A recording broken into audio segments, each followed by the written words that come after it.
Ready now. You're live. All right. This is Mary Kay DeCourcy, Chair of the Auburn Public Library Board of Trustees, and I'm calling the meeting to order at 5:59 p.m. on Wednesday, July 10th, 2024. This is an open meeting of the Auburn Public Library Board of Trustees. It's being recorded by the Auburn Public Library in the Public Library Marion Room, Please note that this meeting is being recorded by Auburn Cablevision. Is anyone else in the room recording this meeting? Very good. The agenda for this meeting was posted on the Auburn Town website on Friday, July 5th, 2024. Permit me to confirm that members of this body and persons anticipated on the agenda are present. Members, when I call your name, please respond in the affirmative. Matt Toth. Present. Eric Riesacker. Present. Vera Crane. Present. Lindsay Baker. Present. And I too am present. Thank you, everyone. Town employees participating, when I call your name, please respond in the affirmative. Jean Collins, Library Director. Present. Thank you. Okay, we are going to begin the meeting. First item on the agenda is to review and vote on approved minutes. I believe Eric and I talked earlier in the day because the meeting wasn't posted. There was sort of a lag on the meeting minutes. So can we expect those in September when we reconvene? So we will not have meeting minutes at this time. The next item on the agenda is public comment. Does anyone have public comment? Please, Todd Crane, come right up. Where would you like to? I can be here. Okay. No. Yeah, can you? I'm sorry, Chris. Yeah, sure. I know There you better. go. I'm sorry. Camera's right there. I'm sorry, Chris. I should know better. Can you walk with the mic? No, that's good. That's good. We can That's see good? it. Okay, thank you. Todd Corrine, I'm a member of the select board, but I'm not speaking on behalf of that board, full disclosure. I just wanted to, I've not seen it on your agenda, so I did want to bring to the attention of the bot, certainly not for a discussion tonight, because it wasn't noticed, but I just wanted to let you know that at the May 13th meeting of the select board did accept the recommendation of the naming committee to name the sunroom after the trustees. So the select board voted to name it the trustees room. At that same meeting, we voted to name the bridge that will be also part of that expansion after the Pappases. And there was a discussion about the children's room, which is currently unnamed. And what we voted on that was certainly there's no need to name it, or we're not sure if there's a desire to name it. But if and when there is a desire, the board is deferring that to the library board of trustees. So we would look for you to have a public process to determine a name and then come to the select board. There was supposed to be a letter sent to you, sent to the board on behalf of the select board. So if there hasn't been, you might want to check in with the town manager's office just to make sure about that. The only other comment that I would have is that I had signed up for the Auburn Public Library listserv email that goes out letting you know when events are happening. And I did that because I missed an event that was interesting to me last December. And what I noticed is in every email, I get them 1 to 2 times a week, is that all of the programming that's highlighted is children's programming, which is great. I'm glad we're doing this programming, but none of the adult programs are actually featured in there. So it's always here is the brochure and the flyer, sign up for these events, but it's always the kids' events. So going forward, since there are people like me who are interested in the adult programming, but we're missing them, if you guys can, including in those emails, include and promote the adult programming as well with the flyers, so that we're made aware about it. All right. Thank you. Thank Could you. I take a minute to comment? Please do. So typically in the summer, we really emphasize children's programs, and then in the fall, there's a lot more. I did an analysis of all of our adult programs, which I'll talk about tonight as well. So typically in the summer and leading up to the summer, it's very heavy emphasis on the children's programs. Yes, no, I appreciate that. This actually goes back to January is when I first signed up. So every email since then has not had those. Anybody else have any comment? Thank you, you. Mr. Corain. Appreciate you. Thank you. Okay, before we move to the next agenda item, which we're all excited to hear on number 4, the subcommittee report and recommendations for beautification of the Auburn Public Library. I just want to take a moment as the chair, just a note from the chair for the purpose of the minutes. As chair, I reserve the role of setting a tone, moving the meeting along and stopping the discussion if the tone of the meeting does not present as safe and supportive to every participant in this meeting. So we are a democratic body, and we have a challenge. We can challenge one another, our thinking, without creating a sense of competition. I say this because we have had a very close partnership with the town manager and the assistant town manager, and lots of discussion. Vera's been kind enough to give a lot of time with me to meet with them to ensure moving forward. We unfortunately had gone through 7 board members that stepped down because they felt that it was too tense in the meeting. So I just want to be very, very clear. As a public school educator, I'm all about what is safe and supportive.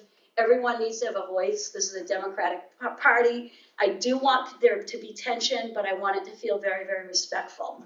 So I just want to state that. Does anybody have any comments for me? No. Excellent. Then we will move on. I'm excited to hear from Lindsay Baker about her subcommittee report on the recommendations for the beautification of the Auburn Public Library and to follow with discussion. So I have shared with the members of the Board of Trustees, and I will, I think, just read through this for the public. So on Saturday, July 29th, a subcommittee of the Library Board of Trustees convened in the History Room here at the Auburn Public Library, joined by a couple members of the community. We reviewed historical art and artifacts already in the library's possession, and we now are presenting a proposal for the full Board of Trustees consideration. This report is organized by room, where we envision or hope that the respective art and artifacts will be displayed. So starting in the history room, we are proposing that we hang 3 framed black and white documents that are pictured in picture 1. I'm not sure how to show these to camera, but that we'll make sure that they're posted with the minutes. That actually establish the change in our town's name from Board to Auburn. We feel these are appropriate for the history room, will look particularly good hanging on the white walls in there. The frames are in suitable condition other than requiring maybe a little dusting, and we believe could be hung without additional cost. We'd also recommend that we hang a plaque explaining the context for why the town name was changed, as that's information that we think is unique and charming for the history room. I will leave the excerpt out, but I had proposed some language that can be refined once we agree on a way forward about the history of the town name change. Also in the history room, we would propose hanging a portrait of Joseph Stone Esquire. He is a black and white framing and portrait that we think coordinate well with the black and white documents and fit the theme of the history room. The frame and portrait are in very good condition and should be able to be hung without additional cost or effort. Likewise, we would propose compiling a brief biography of him. He played a key role in, we think, naming the town for some historical documents that I found. So I thought that would be interesting to add for context. And then lastly, in the history room, the subcommittee recommends replacing the metal cabinet in the corner of the room. We have a picture of that as well. We ideally would replace with a more stylistically appropriate cabinet, something like a barrister's cabinet for storing the historical books and other artifacts in the library's collection, which ideally we'd get reviewed by a professional archivist and more appropriately preserve those artifacts. This effort, of course, would need to be well coordinated with our library director to ensure appropriate dimensions and functional features are met. Does it need to be on casters as the current one is?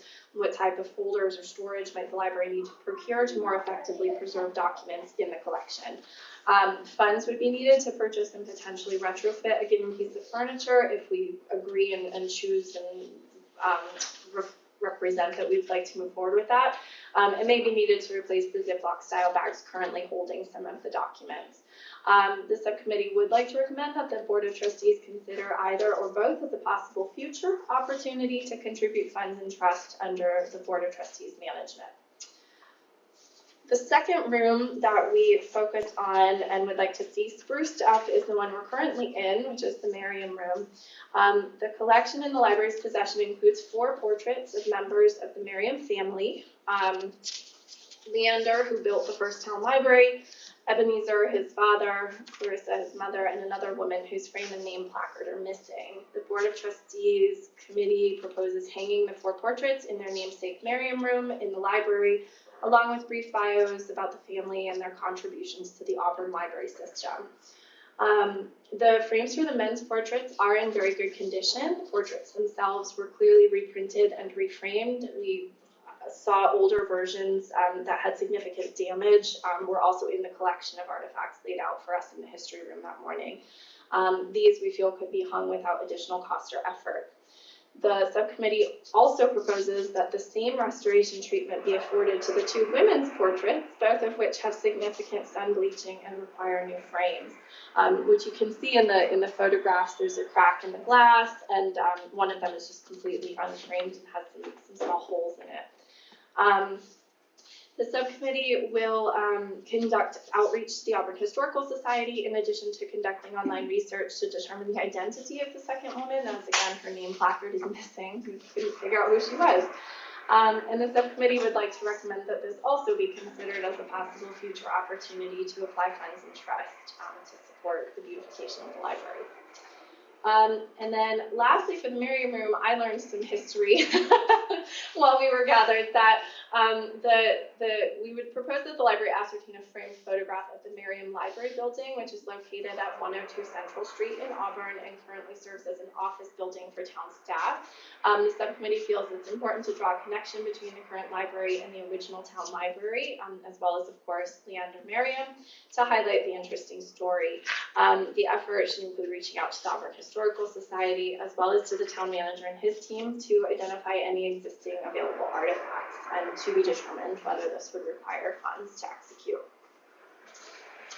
Next is a couple of items that we felt would be appropriate to the children's room. Among the artifacts that was in the collection is a charming quilt pictured in picture 4 of the report. And this included fabric blocks of the Space Shuttle Discovery, hand-drawn by young town residents. We felt the quilt would benefit from a careful spot cleaning in some areas, but is generally in good condition and was made to be hung on a curtain rod. The subcommittee recommends that this could be displayed in the children's room to tie into the rocket theme throughout the main library building, which we'll discuss in a minute. And additionally, the library possesses a poster signed by Dan Barry, who was a member of the crews of the Endeavour and 2 Discovery space flights, one of which is believed to be commemorated by the quilt. The poster requires a new frame, but would nicely accompany the quilt along with a bio of Mr. Barry and his accomplishments. The subcommittee discussed and would like to consider with the full Board of Trustees ideas for how to update such a display in the children's room, with ideas brainstormed during the Saturday meeting, including conducting outreach to Mr. Barry, who currently runs an AI and robotics firm. Perhaps he'd be willing to come and give a talk that would interest adults and children. And B, planning a children's activity to create a piece of art that could be hung commemorating more recent space travel.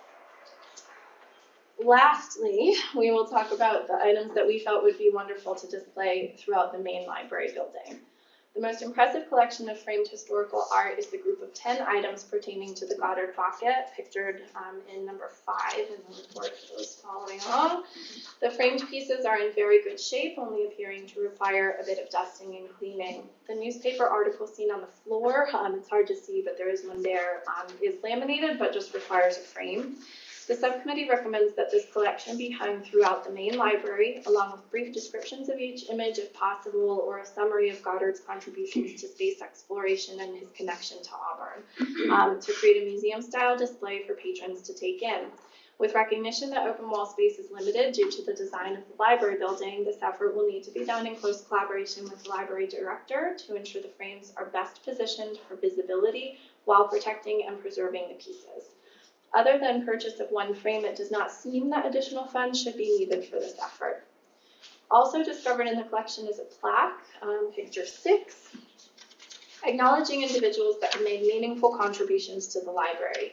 The Board of Trustees Subcommittee recommends adding names to the list, including Dr. Pappas, and then mounting the plaque in a prominent location in the library. A small amount of funds will likely be needed to send out the little metal tags for engraving, and the subcommittee recommends this effort for the full Board of Trustees consideration, both to identify additional names and future contribution of funds.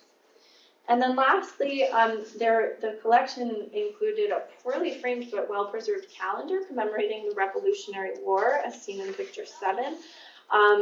The subcommittee proposes that at minimum this be reframed. There was also a bag of documents, articles, and things pertaining to one of the world wars. The subcommittee does not have a formal recommendation for these artifacts, but see potential for future display, and at minimum would like to see these stored more appropriately.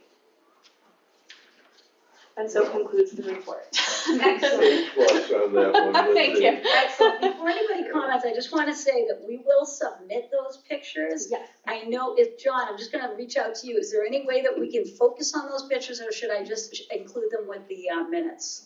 We saw the windshield. You could see them? Could see them Okay, on great. the- Okay. Awesome. So they will, including your report, it will all be submitted with the minutes. Great, yes. Definitely. Team, Yeah, I really appreciate the Awesome. effort on this. It's excellent. You talked about contacting the Historical Society, and I know that you get real good support because she's been concerned about having some of this stuff in the library before. So, and I'm sure that she would have lots of answers, and she's really excited about Auburn history. Yeah. Sorry, yeah. Sorry. Yeah, sorry, Vittix. big, yeah. She might know who the mystery lady is. Maybe she does. I know, bet I was she hopeful, does. yeah. I didn't have a chance to reach out yet, No, but but I'm and excited. besides, they're limited hours, but she'd Right. really be helpful. And then just when the funding is concerned, we've got a number of very small trusts, very small trusts, that certainly this would be the kind of thing Right. that would be perfect for the use of those funds. That's what we were thinking, and I want to talk to you, Matt, about past efforts in Sure. using the trusts and making sure that we, have or resurrect or create a policy for us to decide how to use those going forward. And I'm eager to maybe have that for a September conversation. Absolutely. So, yeah, I would really like to put that as an action item, Right, that yeah. we get organized and get But, that you know, information. I do think if this subcommittee wants to do some kind of work over the summer and you need funds, Yeah. I think we ought to be able to, I don't know if we wanted to make it an amount like $1,000 or $500 that would be available to that subcommittee. I'd certainly be willing to make that motion. Right, so on like a That would be useful. conditional amount that could be Yeah, used. for her appropriate, what do you call it, storage of the historical artifacts as opposed to Ziploc bags for a barrister bookcase. Potentially, right. For a potential barrister bookcase. And that might be that might add to the expense, but the first $500 or so, is that enough? Well, that's what I was just gonna ask you, because what we're talking about, just to reiterate, because that was a lovely subcommittee gathering. I loved that there was so much participation, and Jean, thank you so much for getting in here early, and you set everything out at 7:30 in the morning, I appreciate that. Cynthia from the Friends came and she participated, she had a lot of input. What we talked about was, what I heard you say was the restoring frames. You talked about how attractive those plates were underneath the original frames, and to kind of recreate those, to kind of, maintain that sense of that history. And then we talked about the bookshelf. So the question, going back to what you just said, what do you think in terms, any ideas, if maybe we could give a motion for a certain amount or a range, like a certain? Up to, okay. Yeah.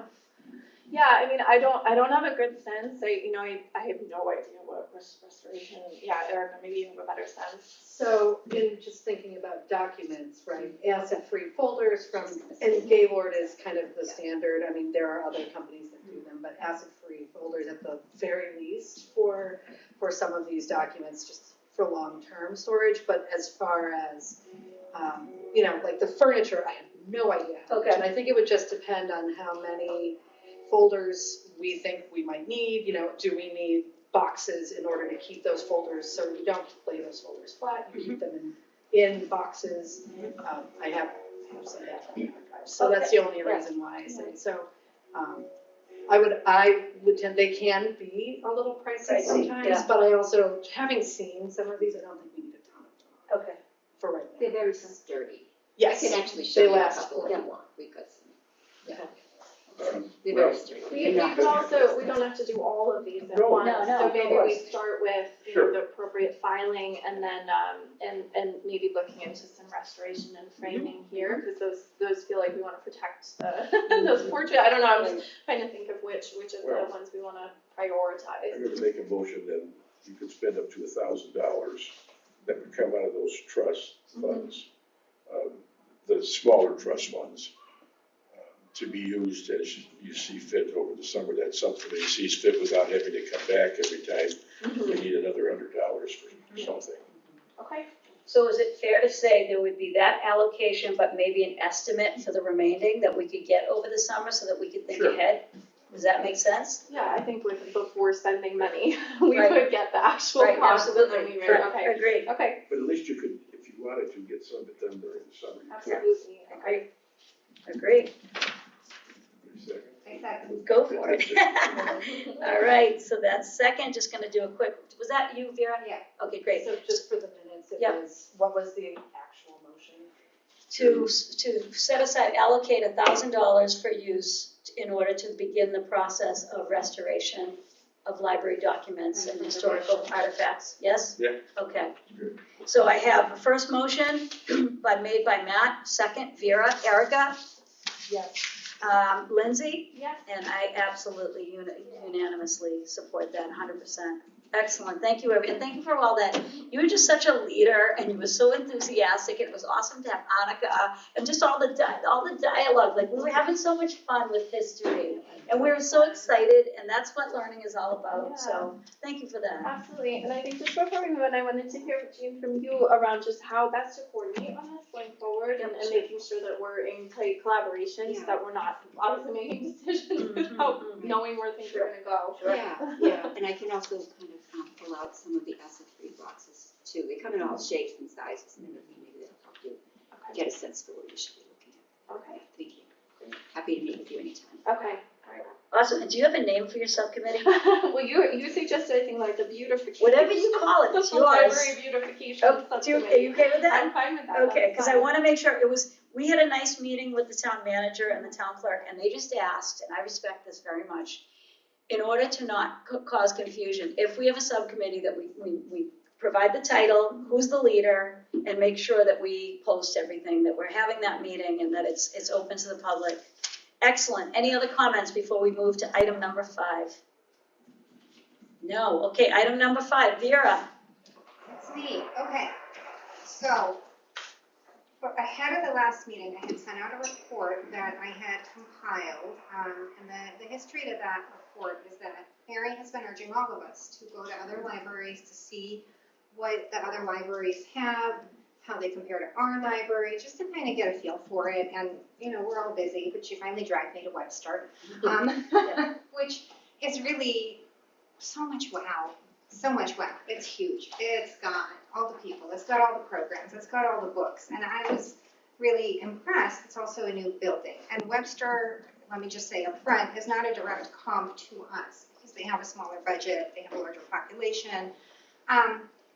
But I was so amazed at what I saw and what they had that I hadn't seen around here. And I thought, oh my God, what is their budget? Because this is crazy. So I looked it up, and their budget was smaller than ours by actually quite a bit. And I thought, well, all right, maybe I don't understand something. So then I dragged Mary to Millbury. Yeah, that was fun. I did a little bit of research because I'm a numbers geek to see who were our comparable communities. So our nearest comps are Millbury and Sturbridge in the sense that their demographics closely match ours. Median age, median income. Our population is a little higher, but we're very closely aligned, the three of us. So I said, all right, let's go to these other libraries and see where they stand compared to us. And what I saw was libraries that were very well stocked with books, robust programs, a good amount of staff, a good amount of volunteers. And I thought, okay, so what do they allocate? Because unlike Webster, which was dealing with a new building and a very active fundraising mechanism and everything else, these libraries were pretty comparable. Sturbridge most notably because we here are limited with regard to our footprint. We can't expand the space, but they have a comparable footprint. Like they have a prettier building, it's historic, but they can't expand it. So they have the same spatial constraints that we have. I found we have a larger budget than all of them. So it made me start digging. I went to Sturbridge without Mary, and I went to Millbury And and Webster, did the tour of Webster. So Webster data was included in my report, but I wanted to bring it to the town manager's attention to say like, hey, what's going on here? Like they have, their books are stocked. We interviewed the staff. We interviewed the staff at every single library to see what are their staffing levels, how many volunteers do they have, how do they run, what is their books to empty space ratio, which for the record I'm told is 70-30 is the goal across the board. Sturbridge is presently overstocked because they didn't lead as aggressively during COVID, so they're running 80-20, which actually results in a more fun space. Because you definitely walk in knowing whatever it is you want is certain to be there because there's so much of everything. But it's very, very attractive. So I thought, well, why don't we have that? So I started taking pictures, I compiled all of the data, I presented it to the town manager. For example, our periodicals department, we're in a state of flux right now, we're doing the children's room, so I came into full disclosure from the very beginning, my first visit to the library, I found our periodicals department lacking. It was just anemic compared to what I had grown up seeing in other libraries. And I came to take a picture and kind of see if my memory was correct, and I was told it had been packed away temporarily during the expansion. However, it has not come back. In fact, the racks it used to live on went away, and it's been replaced by doctor's office style magazine holders that can hold maybe 2 issues max.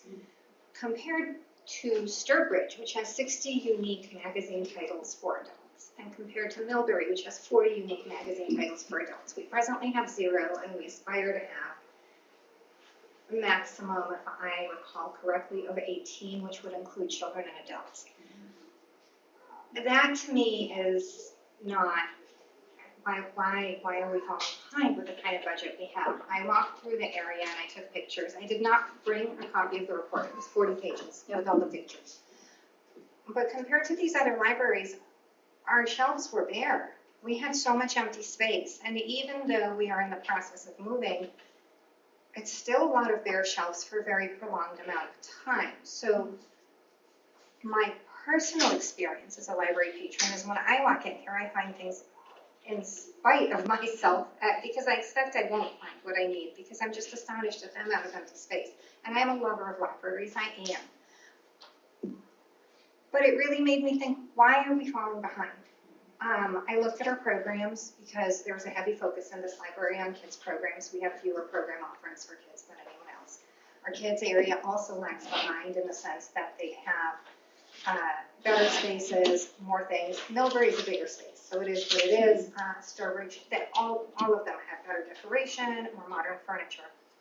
So I went back for a second interview with Sturbridge because they had the same challenges that we had. They actually got a space planner. They invested a lot of money in a space planner to figure out how to maximize their tiny footprint because they had no option to expand.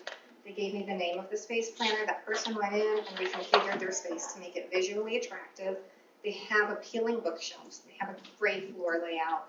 Their periodicals are in a place where they're eye-catching, for example. They have genre stickers, which we have, but the placement is like cute. Which I know is like a little detail, but you know, I have a somewhat of a retail background, so I know when you look at stuff, you want it to be visually appealing. But they did tell me they made that investment, and it was a game changer for them. I didn't question Millbury as much just because they were bigger. And Webster, by the way, although I didn't count their magazines, their periodicals, they have a devoted room. So I would just say they blew us out of the water on that too. Now, for context, right, because the point of my report, and I'm trying to give a description mostly because I did not come with pictures, the point of my report was just to say our budget is substantially larger. However, of our budget, we allocate a smaller percentage to our materials. We allocate 14%, whereas Millbury does 16%, Webster does 15%, and Sturbridge does a whopping 19% of their budget to materials.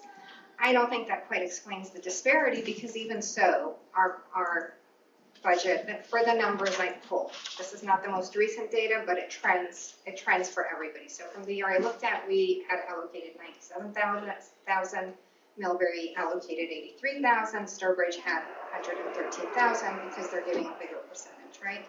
However, our budget still comes in ahead.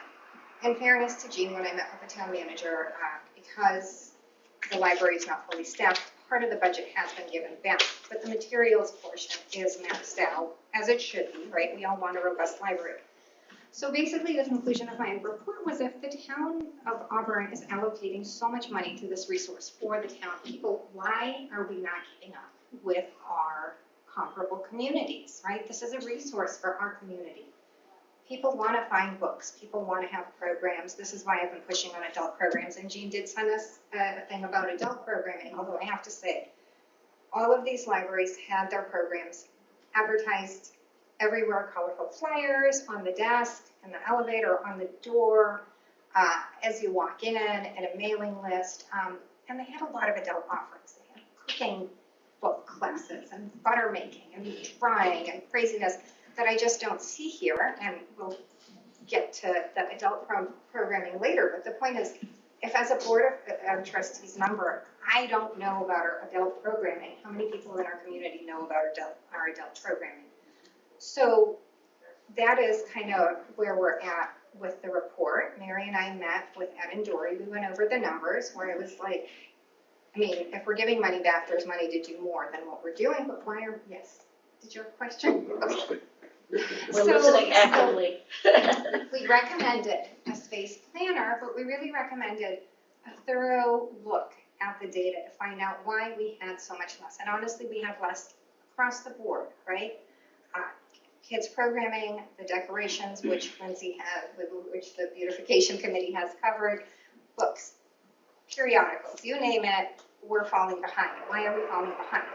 Staffing, which is in the goals, and that is getting worked on as well. But my whole thing was somebody needs to start looking at this more carefully to make sure that we are targeting our funds adequately. Oh, I do have to say, Auburn does stand out in one area. We have the most museum passes of anybody. And I do think museum passes are valuable, but I don't know that that makes up for the lack of actual physical stuff in the physical space we have. So the next thing I wanted to do, one, I would love to have a discussion about this, but I also want to send this report to the select board and to the finance committee so that they can consider whether perhaps we should be allocating more money to materials, or whether they too want to take a closer look at the numbers and find out how are we outspending our peer libraries and continuously ending up with less. Something doesn't add up in terms of where are we putting our resources, not to mention we are very aware of the kids' programming and the kids' materials and the kids, all the kids' stuff. But that hits 10% of the Auburn population, and I'm really interested in hitting the remaining 90%. So that's the one. I would hope that we can move the reports, we can share the reports with the finance committee and the select board, because I told we need to vote on that. And two, if anybody else wants to contribute, have a discussion, so on and so forth. I think my only concern is I want to make sure anything that we're forwarding is a we are forwarding. Yeah, exactly. So I first of all commend you on your research, and I love that you finally let me bring you out to different libraries. The next one's going to be Leicester, by the way, we promised.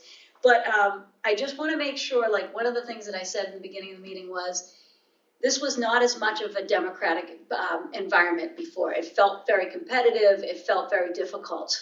So I just want to make sure that whatever we're recommending, we are discussing it completely, everybody's on board, we're voting on whatever we decide to do with it, but that it's not coming from me, it's not coming from an individual, it's not, yeah, right? So I'm gonna open that up. I welcome Jean or any members of the board if you want to discuss this. I'll open it up for discussion.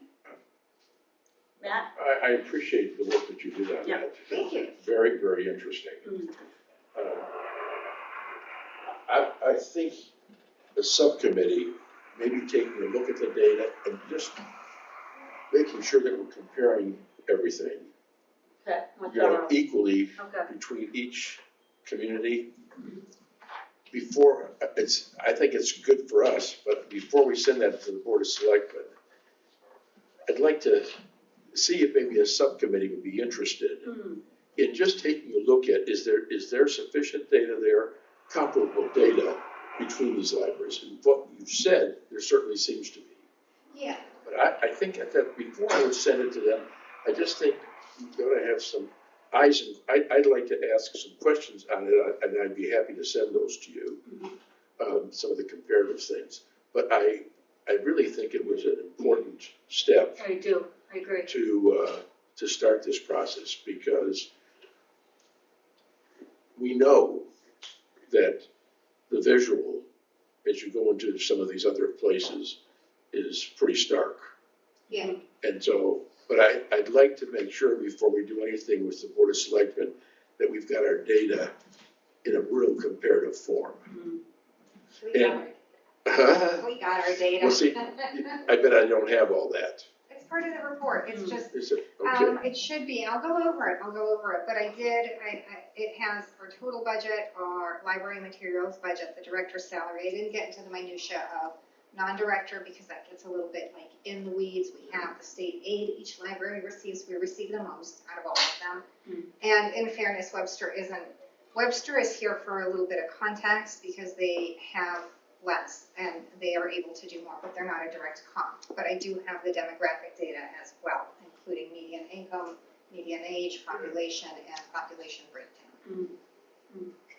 I would support the idea of the subcommittee to explore deeper, but I also liked the subcommittee, the we, the WE, the pronoun we. I liked the fact that there was a discussion, there was, what are the possible recommendations that we would make, and then the full body discussion. Like, that feels very complete to me. So I'm gonna open that up to anyone else that has comments about that.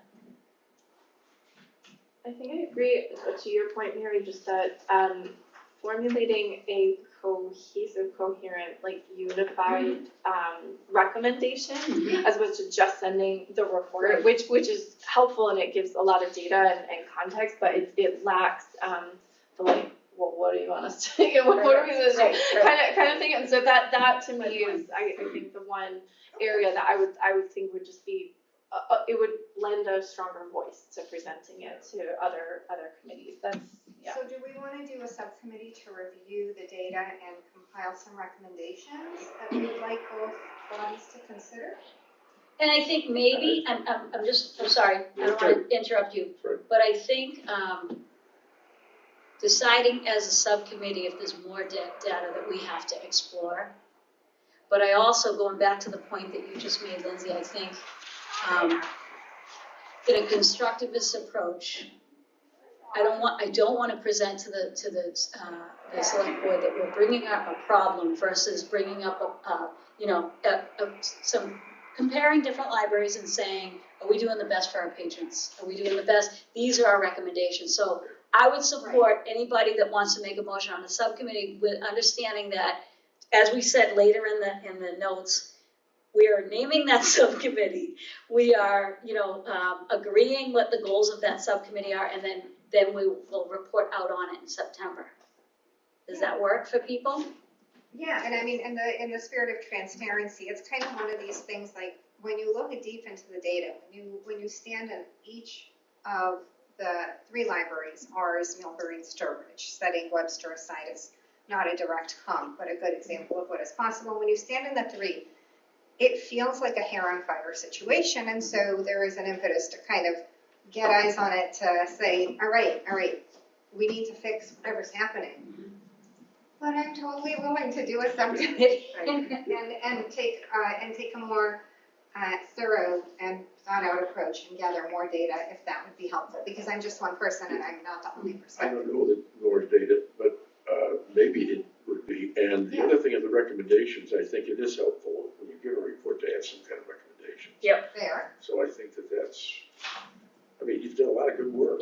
I agree, All right. 100%. I appreciate it so much. In that case, I'd like to be on the subcommittee. Well, I was going to say, would you be willing to lead it? I would be willing to. Okay, so let's vote on it first, and then you tell me what the name is of it, and then other people that want to be involved, that would be awesome. So do we have a motion to create let me clarify, and correct me if I say it incorrectly. What we're voting on is to create a subcommittee to explore the findings of Vera's research and provide discussion and recommendations to move it first to the board for us to approve it, and then for it to go to possibly go to the select board. Is that correct? So moved. So move. So do I have Matt as one? Yes? Is it your motion? Okay. All right, so Matt is yes, and do I have a second? Second. Thank you. And I'm just gonna do a quick roll call. Matt is yes. Erica? Yes. Vera? Yes. Awesome. Lindsay's a yes. Mary DeCourcy's a yes, so that's unanimous. Do you have a name for your subcommittee? We can go to the next item if you want to think about it. 'Cause I you don't have- have to, I am not that creative, I'm a Okay. data girl. All right, so you're gonna lead the subcommittee. Would anybody else like to participate in this subcommittee? I would. Excellent. You know what, I'm gonna volunteer too, because I'm so excited about visiting libraries and talking about libraries, that if that's okay. Yeah. Unless I don't wanna bump anybody else out, okay. Awesome, so we're moving. Matt, since you wanted a subcommittee, did you want to be on the subcommittee? I have another one I'd like to be on. Oh, okay. We All can right, propose that a little bit. All right, stir the pot around, that's all right. Yes, sorry. No, So no, this will be good. before we move, does anybody have any other comments about this vote, this discussion? Do we want any further discussion on the report, which is fine, Yeah. which is okay, this is a good So place to my go. comment is that I'm working on a response with the town manager as requested by council. Okay. That's my Okay. response. Okay. As requested by whom? Council. Town council? Town council? Okay. Town council or labor council? There's two different people. Okay, there's two different entities, one for the town and one for employees, okay. So the next item on the agenda, thank you. So the next item on the agenda is volunteers at the APL. What is the current status? We collectively got an email from the assistant town manager, Dory Vecchio, and she requested that if we're discussing this, that we discuss it, but we're very careful that what the town manager's office is giving the green light on is, I don't remember the name of it, but it's a volunteer program for people who are seniors. Do you To remember work off their taxes. What's it The called? tax work off program. Oh, it's work off, thank you. So that's to give seniors $1,500 credit in their taxes. So that's something that they've already given a green light. The assistant town manager cautioned us in this discussion that it's factual, but that anything related to volunteers that would in any way impact employees has to be something that the town manager and the assistant town manager discuss with the union first, and that they give us the green light. So I think the factual piece of it, I think we're given a green light to talk about any questions that you have specific to that. But in terms of, as a board, I think we can't advocate without making sure that we respect the request of the town manager, that we check in with the union, which is only appropriate. So. Jerry, I'd like to make a recommendation that we write a policy on volunteers. Okay. And that would include those cautionary statements. Okay. I'd be happy to put something together that it won't take that long, Okay. because I've seen them from some of the other places, and we've talked about this over the past 2 years. So are you recommending a subcommittee or a No, discussion? Okay. I'd like to just bring back something that people can argue about. Policy, okay. Policy, it'd be pretty simple. If I may interject, there's a part of the collections policy we need to update Oh, anyway, since we just veered into collections, and I will add, because in my interviews of everybody, I am told nobody tracks what they leave. So we Okay. should probably remove that, that's what I'm thinking. Okay. But also, it has been suggested to us that we write a more specific and thorough periodicals policy. So Right. there are a couple of tweaks to collections, so why don't you and I meet the collections, collections. Subcommittee, so that would be Subcommittee just, already exists. correct, so that would just reconvene that committee. Yeah, that would just Okay. reconvene the committee as we Okay. make the change Matt is proposing. Okay. The periodicals change and the removal of the leading language. Collection policy subcommittee. The collections policy Subcommittee, correct. Thank you. You're welcome. That was neat. Excellent. Okay, any further questions, discussion about Are you that, or you just okay wanna with- move no, to that? Are you Okay. okay with that? I'm okay with that. Try to write a draft of that, and I'm then okay with we'll that. talk about it in September. Yeah. But again, I just going back to the we statement, I think that you're writing it and you're presenting it to the board and we're discussing it before we're voting and moving it anywhere. right? And I had asked about volunteers, because we've gotten some conflicting information, and so I am curious what the defined status is. And just for context, initially we had brought it up as part of the senior tax write-off program, because it's really important for the community, but also for high school kids to get credits. Yep. And our last meeting, we had mentioned college kids, but that we did not include that in any sort of goal. That was taken off and is off the table. So I am curious on what the status of the library taking volunteers is. And if the library has any policies around it, we just want to know where we're starting. We have always participated when there were people available with the senior tax write-off. We've done that for a number of years. The last couple of years, there wasn't anybody available.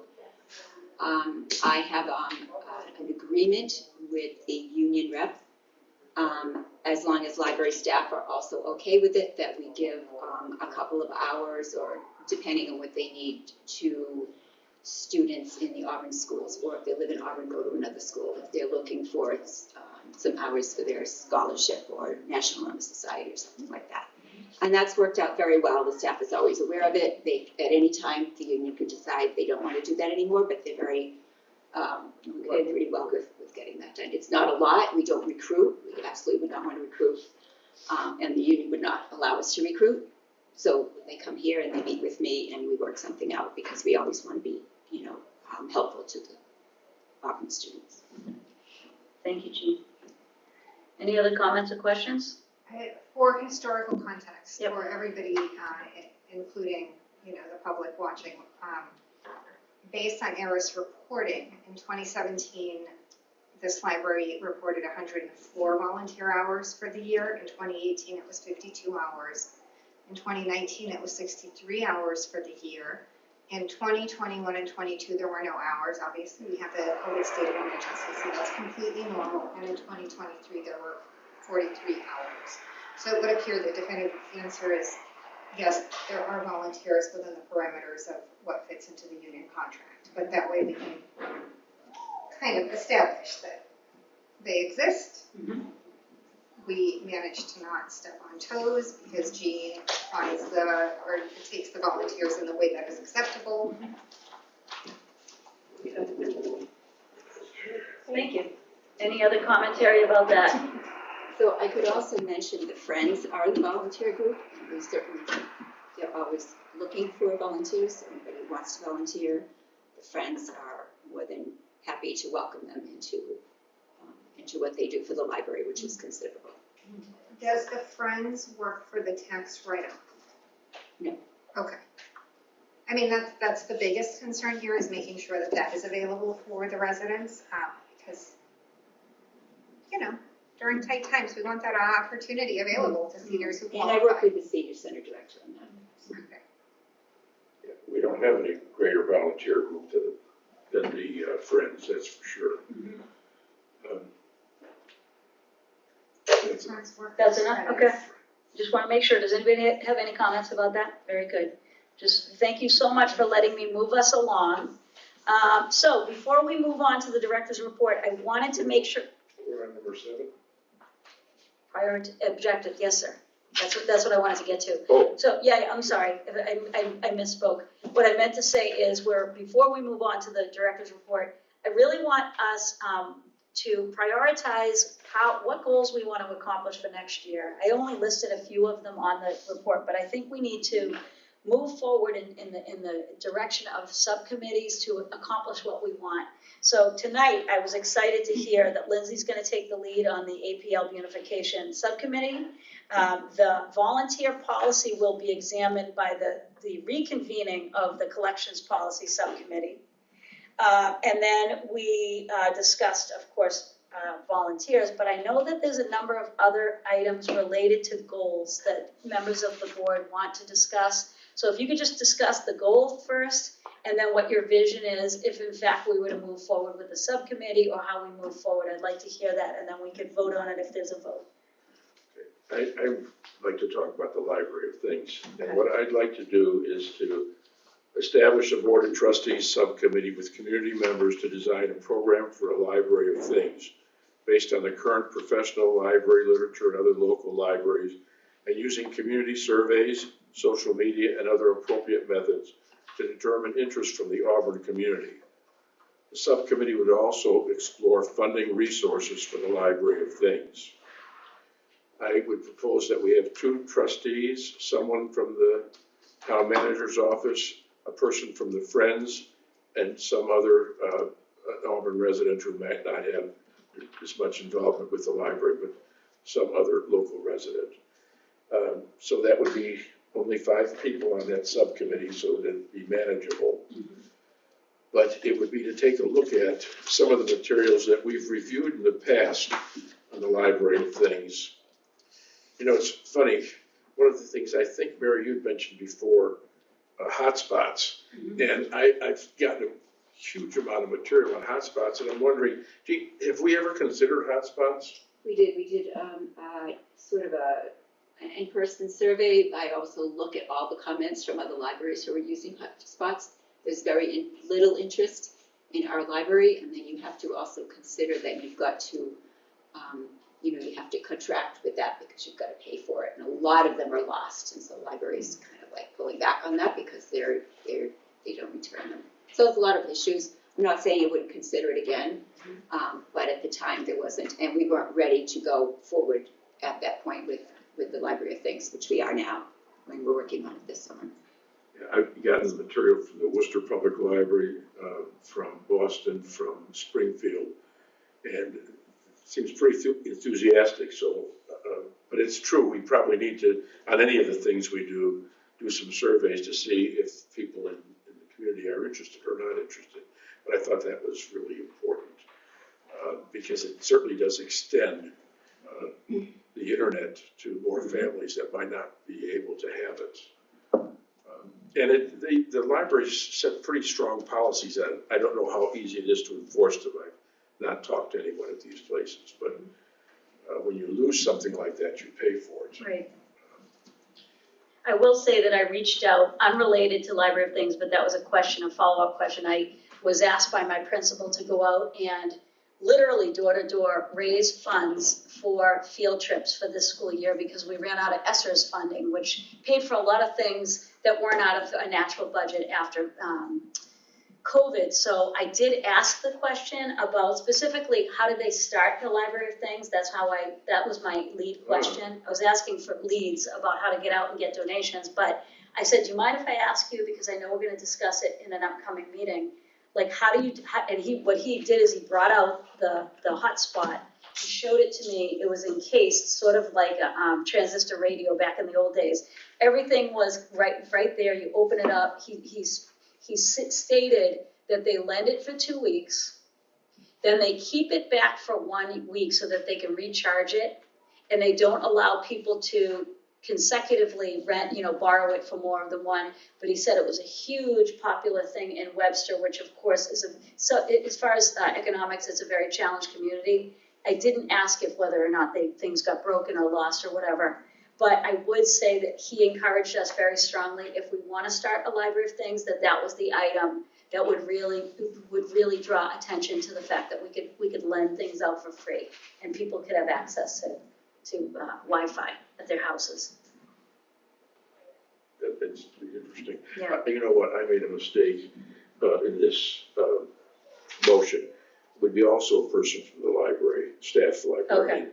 So you said 2 trustees, 1 from the town manager's office, Yeah. 2 friends, and at No, least 1 friend, one 1 friend. Auburn resident, and then one Auburn. I missed that. one from the Auburn Public Library staff Okay. person. Okay. Any other comments about the idea of subcommittee on a Library of Things?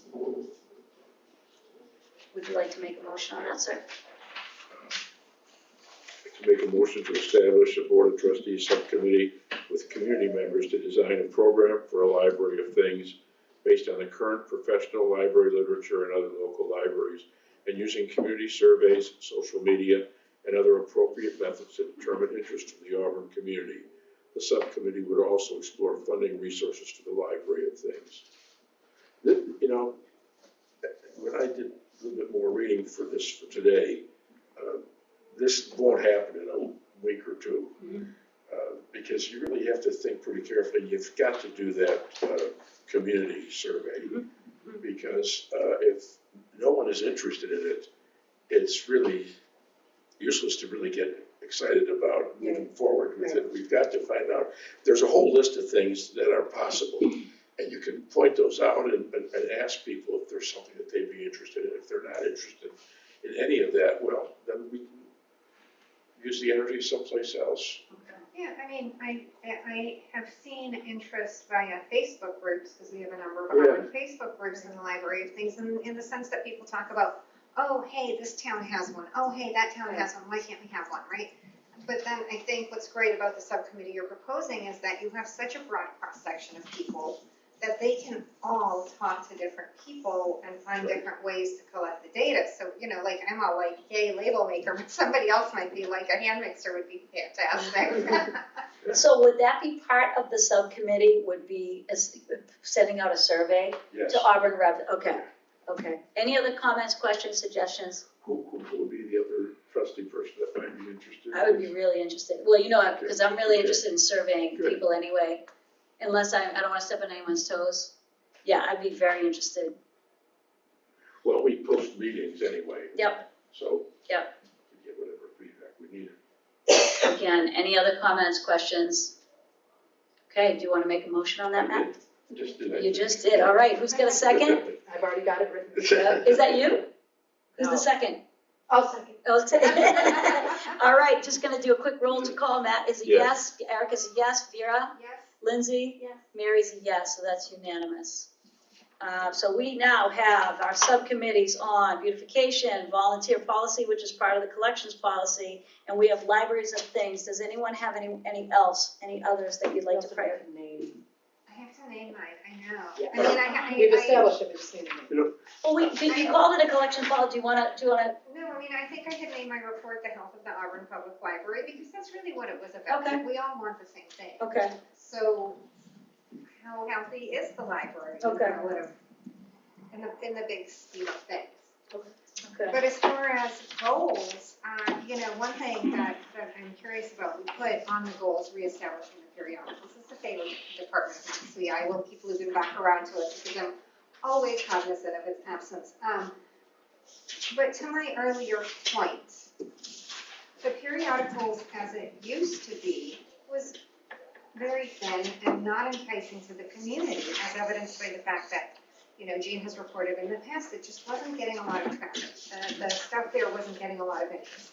My personal feeling is that the answer to that is not to get rid of it, but to get what, you know, the community wants to see. More information. And I think that, you know, we would do well to gather that information, Right. whether, you know, if you're looking at 40 unique titles, like we even threw out, I think, Mary, I believe you posted a question about the Auburn I Public did. Library, I did.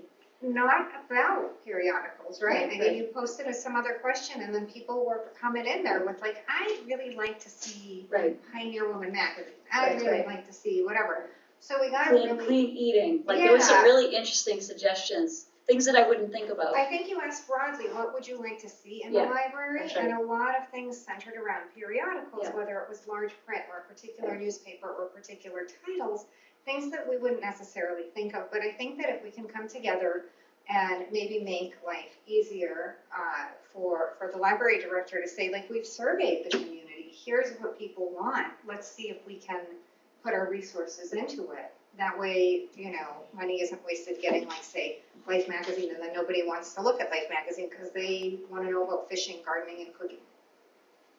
So I'm gonna call that the collections policy with the focus on the health of the library. That's what you said. So No, collections no. policies are different. Yeah, we I- have, the collections Okay. policy subcommittee exists. Yep. Matt and I will reconvene, and you Okay. as a member are welcome. Okay, that was the Okay, that was the volunteer one, I screwed That that one up. exists. Okay. And then I have the health of the public Okay. library. That's the report where Thank we will come up with recommendations to send with the report when Okay. we are ready to move the report forward. And this was to your goals. Yep, Maybe we can get a list of the periodicals that the community wants to see so that we can make sure that it is well used and well loved and robust and Okay. appropriate when it is reestablished, Okay. which is a goal and has a deadline anyway. okay. Thank you for the clarification, my fault. Yeah, that volunteer policy, we're gonna talk about it the same way we did with the collection development, but it's not really connected to that at all. Yeah, no, Okay. it's separate. I mean, you Try know, to figure out what the connection might be, but it's a Maybe- policy. Maybe It's a just, policy. maybe just Yeah, it's a- rebrand it to the policy development subcommittee. There you go, there you go.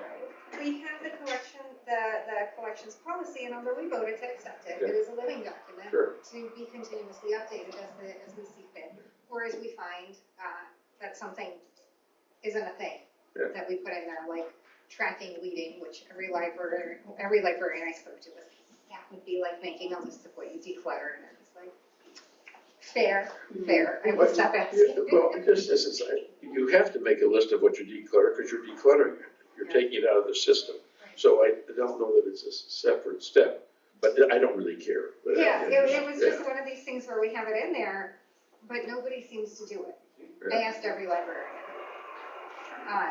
And they all took a deep breath and looked at me very patiently, so I was like, okay, all right, maybe we redirect and rethink what the goal of such an endeavor is. But all of that falls under policy. They're all policies, they live in one document, and so multiple things flow in. Okay.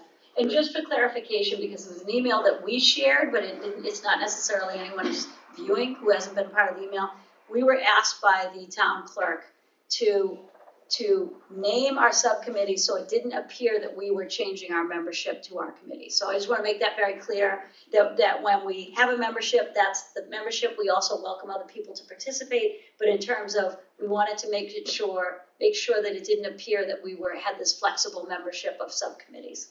What were you going to say, Matt? Well, are we finished with that topic? Yes, sir, unless You know, anybody has anything You else. talk about goals on the Yeah, agenda. yeah, priority. We have not done anything with, I had to ask Lindsay today to send me a copy of the work that she and Steve, and I don't know who else, Oh, yeah. and Vera did on the tactics. Oh, the tactics, thank you for And you reminding. know, I know we can't do much of this tonight No, but we can set it up though, so that we're gonna discuss it though. in September. Yeah. But you know what I was thinking, sadly, I don't know how much further evaluation of this was gonna be able to be done because so little of it was done. Right, And we got the new one to think about. right, So, but at least I think this is helpful even in the planning okay. of the next document. I thought this was very helpful. And that was actually the idea, that was something Steve advocated for very firmly, that these prompts for reporting out on the strategic plan status was not just about this current plan, but actually forward thinking and how do we frame out the next plans that we ensure closer collaboration and that maybe an easier format for reporting so that we have and can establish going forward and just start fresh, right? New way forward on Yeah. reporting out on the strategic plan. And I mean, my gut is that a lot of this is gonna remain, right? A lot of these are still very applicable today, not because we didn't necessarily achieve them, but because they're just the right things to continually strive for a library. So I suspect that the work here will not be wasted, and I agree with Phelps, sort of like we never quite got around to debating this for the current strategic plan reporting, but I think it sets us up well for Yeah, it the does. next structuring of the next plan, so. So do you think that maybe you and Vera could report out in September on that? Well, like, that's your subcommittee, it's the tactics, for the strategic plan. Yeah, we could reconvene around it and think about how to kind of bring this forward, right, into the next strategic planning exercise. Right, like look That's at good. what we've done and what we want to carry into the next round and what perhaps takes a back seat to something that might be more pressing. Okay. And I did agree with the town clerk that when we communicate that the meetings are going to happen, that I will send the template to whomever the lead is, and that you submit. All we need to do is submit, 2 days before we meet. I try to do more than 2 days, but to post it, and all it would need to say is the subcommittee on this, that we convene, that we explore, and then we adjourn. That's all that needs to say, but that we would get that to the town clerk to make sure that we're very transparent. I think in a way, each of us that would head those subcommittees ought to be responsible for Yeah. doing that, so you don't have that plus everything Yep, else. But- agreed. I just wanna make sure we can communicate it so we're not stepping on each other's toes or not communicating. So far, what I'm looking at is 6. Any other add-ons in terms of, and again, this would look like goals for next year and the awareness that we may break out into teams and come up with more concentrated efforts and then bring it back to the body. Question, Yes. so with the periodicals thing and gathering information, are we just gonna informally do that and compile a list? Do we want a work group, a subcommittee, or kinda? Doesn't that fall under the health of the library? That's what I was thinking. Subcommittee and And drawing survey. on that Yeah. report, and that's part of the recommendations. Cool. So now, just to expand on that, because going back to allocating funding or whatever, what do you think that you would need in terms of to be able to reach out to our patrons and find out what it is? Like if we were gonna do a survey, what would that need to look like? Would that be, well, my question is, would that look like, postcards that we need to fund? Would that look like, what would that look like? I honestly think community engagement through social media is Okay. really, really effective because Okay. it's because people will throw things out there. Like your post Mhm. was active for quite Yeah, a while. really It was. only went up on one group and not all the groups. Yeah. But as more people comment, it pops up on other people's feeds and then you Right. follow up or they're like, Right. gosh, I came and there were like no magazines and then you say like, well, what do you want to see? And suddenly they chime in and their 3 friends chime in. Right. So I think just communicating with people or wherever we are in the community, really engaging with people, what do you want to see? As well as talking to other area libraries to say like, what is most popular in your community? Like, is Cape Cod Magazine really the win when you're out here? I don't know, maybe. And maybe not at the top of my head, but it gets checked out pretty frequently everywhere else. Okay, they know something we don't, that's all right. Any other comments? The only other comment I have, Mary, is have you heard from the town manager's office about the goals that we sent in for the library director? Yes, we had actually, Vera and I met with the town manager a couple weeks ago and the assistant town manager, and they are working through the goals. They're under examination. Am I correct? Correct me if I'm wrong. I That believe, they received them and they were discussing them at that time. I thought they accepted them. I thought they wanted us to make the goals, vote on the goals, and then they were gonna move forward Okay. based on our goals. Okay. That was my understanding. Okay, So thank you. I don't recall any, Specific language. I don't recall anything in that appeared to be a no or a vote. Yeah. I think it was just, it was our job to set the goals, Yeah. because it is our Yeah, role to set the right. goals. Right. And once we vote to finalize them, the town manager carries them forward as things to As our evaluate on. recommendation. Yeah. And again, it's up to the town manager what he implements, but our role as a board is to make recommendations. Our role as the board is actually to set the goals, That's right. like definitively. Yep. And then vote on them. And so we did our task. My understanding is that's got a bow on it and is moving forward. Okay, thank you. If Thank you. if anybody tells us otherwise, that's great, but for now, that was pretty much where I believe it is. Okay.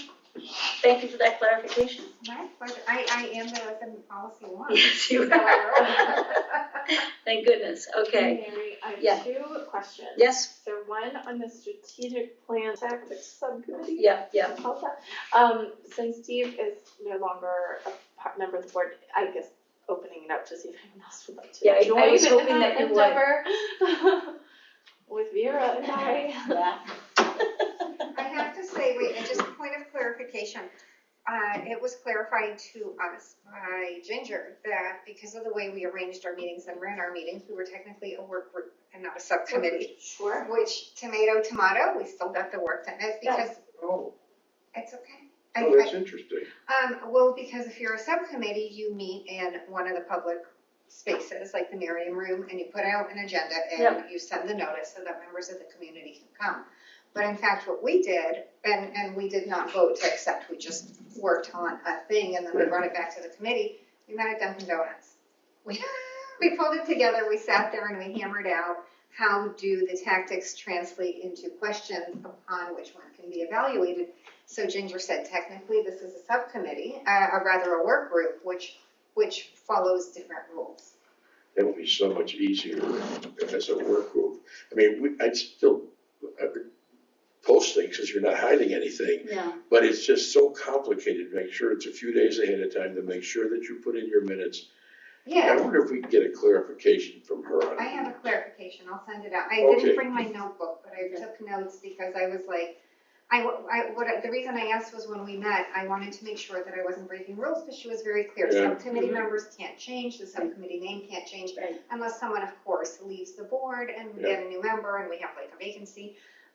And we have to do the agenda and the notice, and it's open to the public, right? And I was like, well, I think I broke rules. And she was like, no, that is a work group, what you guys did is fine. There's a little bit more nuance, and I'll send it over, even I can report out on it at our next meeting. I just didn't bring the right notes. I don't remember. So do you think, since you and Suzette were the driving force between the strategic plan, that you'd like to fill that void that Steve left when he stepped down? Is that a loaded question? Okay, but I'm not gonna share it. Would one of you share it? I wrote it up, I'll. I don't know. Awesome, just because you have the whole history, Yeah, it would be Okay, I'll awesome be if you would, happy. awesome. just, yeah. But like, this is a good thing to just sit and hammer out, so this could be a work group, Right. right? And I mean, really, in that case, all you need is one person to say, hey, when do y'all wanna meet? Whereas a subcommittee for some of those things, particularly where we might like community feedback, might be advantageous to put out there and say like, hey, we're gonna meet in the Yeah. history room so that the public knows and Yeah. can come in and weigh in on like periodicals, for lack of a better thing, since that's all about getting feedback That's kind of or, interesting. you know. Once we have that definition, I think I would advocate for at least this phase, for this to be a working group, just because I think a lot has already been done Yeah, in a working group. And I think we wouldn't be ready to necessarily come with recommendations and community feedback. That would need to be a next phase as we head into the next strategic plan. So we're not proposing the next strategic, we're just gonna workshop these tactics a bit more in the current context. So if that could be a working group, that would be great. And then it would be presented to the public in the September meeting. Sounds good. Okay. My second question Yes. was, so, someone just said something about the mandate of the board. And, I have been thinking about this because as the newest member and someone who came in without any context, I had an open question, like, do we have a handbook? Do we have a board book would be really helpful. Yeah.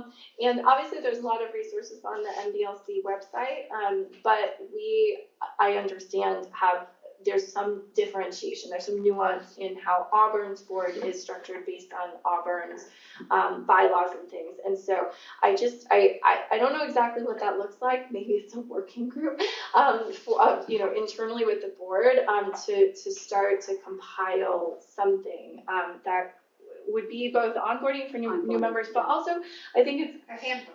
a handbook, yeah. The MBLC has some great resources, a really nice outline on how to kind of personalize it, and so you say, okay, the MBLC is the master, and then we only document what is different, right? And we're not recreating wheels, but I just would find that so useful, and I think it would help really professionalize and help us to operate more clearly, so that we're not constantly having to revisit these questions. Right.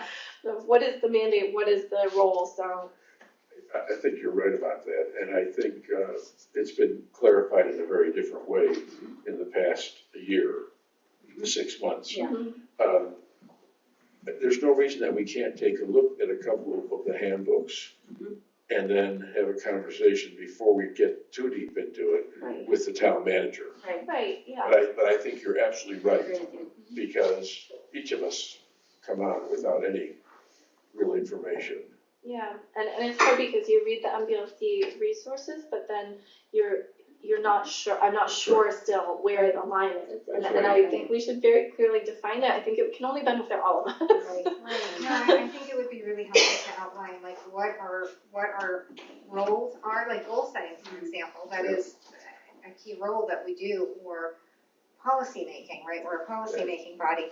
And then the nuances within the MBLC are things like, there's this really fantastic document on what the Board of Trustees does, but they also recommend for effective meetings, meeting beforehand over dinner to discuss the issues, which for us would be an open meeting violation because we are not a private library and some are, you know?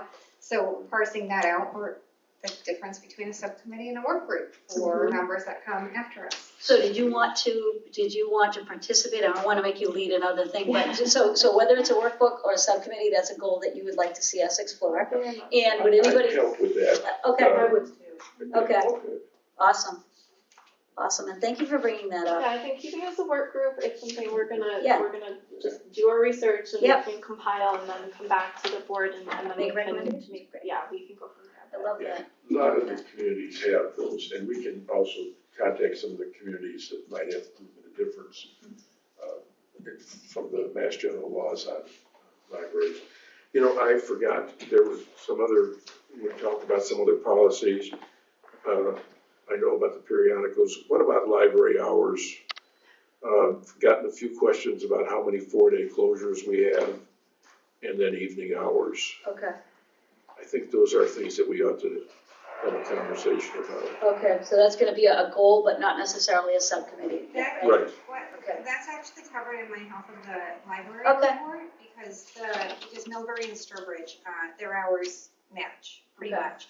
And our hours differ, but when we talk about, visions and moving forward and how to best serve the community, we can talk about, do we really benefit from having smaller hours, like shorter hours on Saturdays when a lot of people might be doing weekend activities Right. during the hours that the library's open, or, if everybody's open till 8 and we're closing at 7. Is that the kind of questions you're getting? Yeah, that's exactly, okay, especially the 7 o'clock closing. I mean, you can't really do programs. Right. And if, when Steve started talking about some cultural issues and the rest, what are you gonna do? Have people skip dinner and come at 5 o'clock or 6 o'clock instead of being able to be open until 8, Right. at least 8? That sounds like a great survey question too, like I love the surveys. That was literally a comment on your Facebook post. Somebody had said, I wish this library was open later until 8 like everybody else's, because then I could come after dinner, and right now I can't. So that's something to consider, because obviously there is staff who wanna go home, we respect that. But it's like, Sturbridge and we operate for the same amount of hours. We're each at 51, I counted. But they're spread out differently in order to maximize available times for when people might want to go to the library. They actually have really broad Saturday hours, and I think they're closed on a weekday, I'm not sure, but I have the data.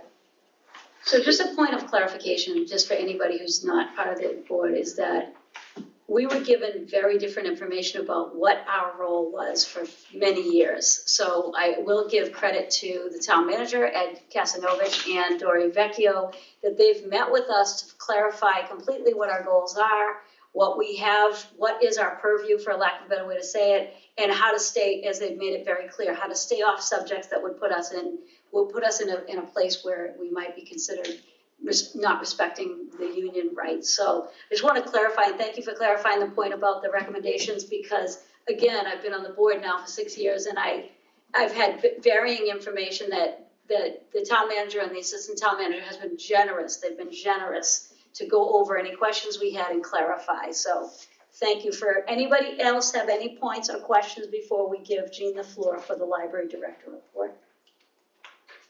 Okay, so we're gonna move on to item number 8. Jean, you've been very patient, thank you.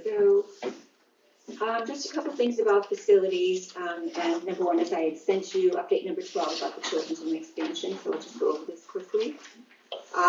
It does continue to progress. A lot of, we're waiting for, actually got another one installed today, another bookcase. So DPW's been working very hard on those as they bring those in. When you look down on the left, those hopefully within the next couple of weeks, the rest of those will be finished. And then there are about 5,000 books in those cases that are currently on the floor. Those will all go on the wall, and those cases will come out.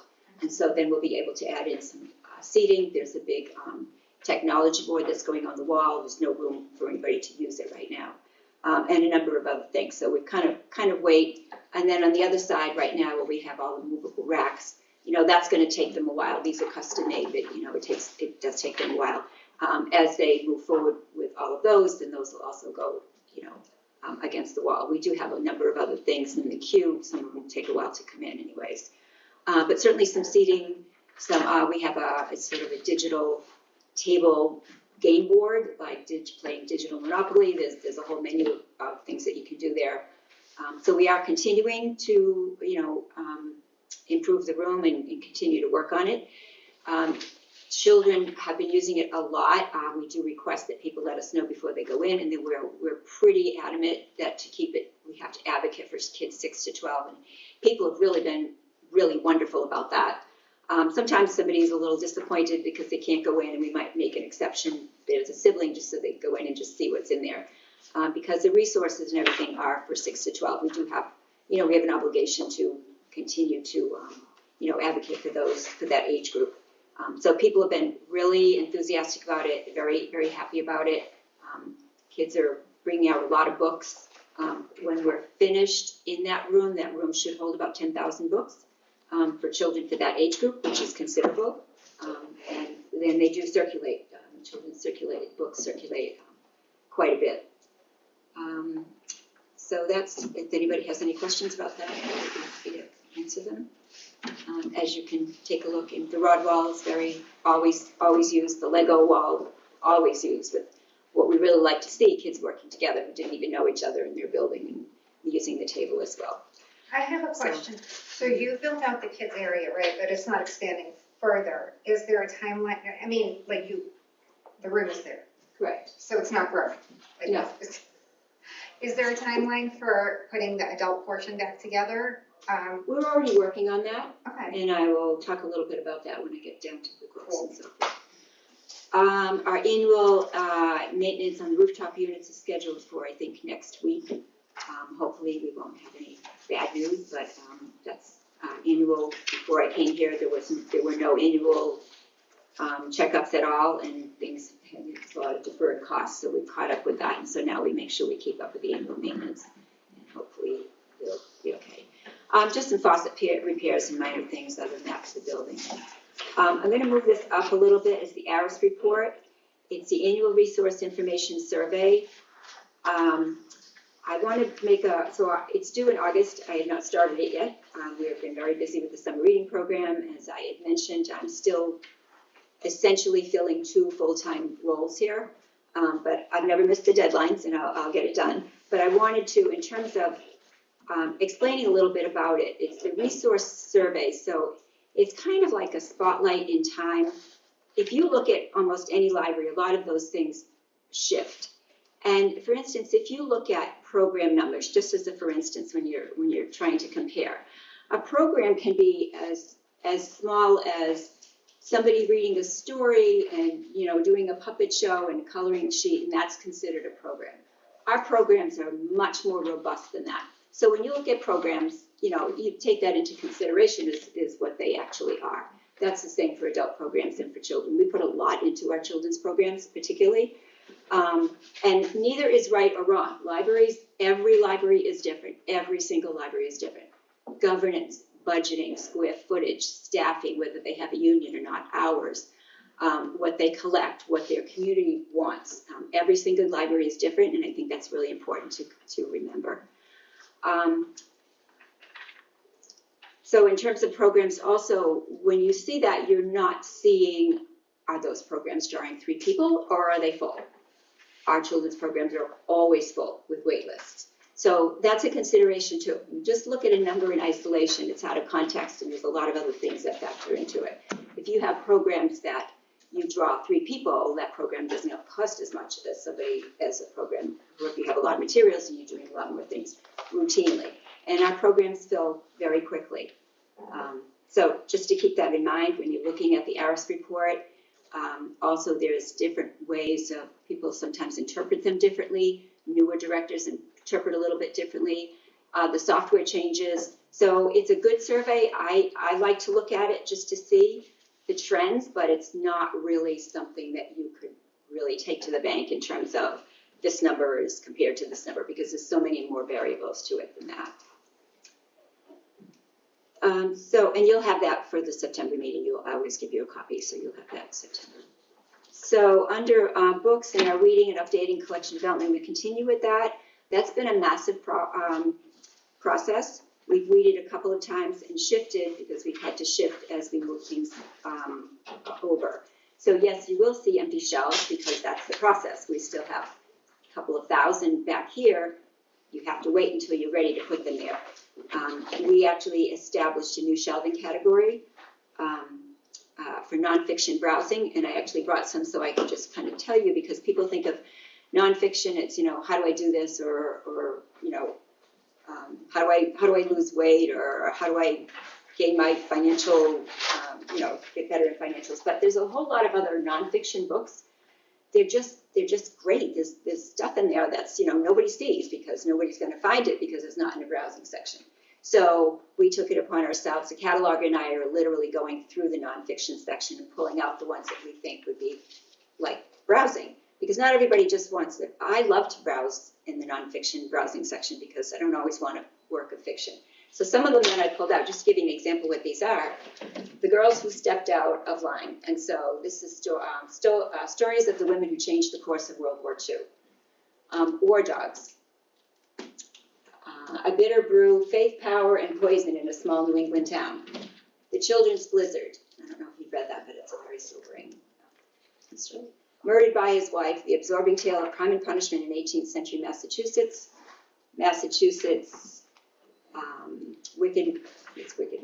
Haunted Massachusetts, sorry.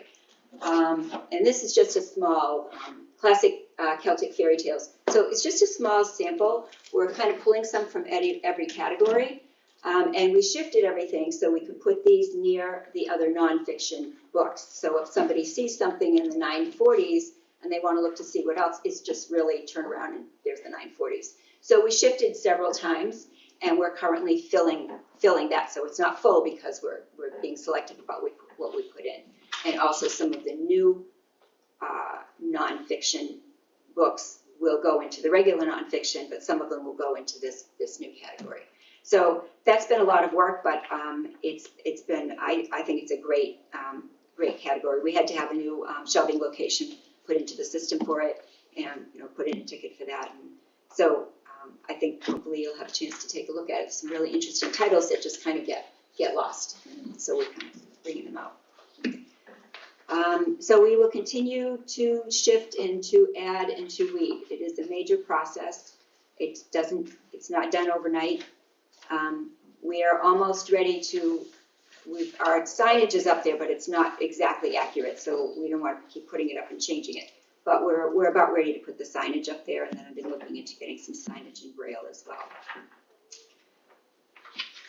Position update, so Amy Vicella is Deputy Director. She'll be starting at the end of July 22nd. So her role is sort of going to be kind of a customized position because it's not an assistant director, it's a deputy director. It's a little bit different, so the intention is to transition her to the position of director once I step down. And so her role will be much different than a traditional assistant director. She really has to, learn all about the whole library. I'm looking forward to welcoming her. I think she'll be a great addition to our staff. Technology, so we're going to be putting up QR codes for the library layout, hopefully by the end of August. As we continue to shift everything, we're going to do some diagrams so we can do some QR codes so people can see it. And also post them so they can see, where's the nonfiction section or whatever. We're lucky, not lucky, it's just a one-floor library, so it's really not difficult, but we want to make it as easy as possible. We purchased some reading lights.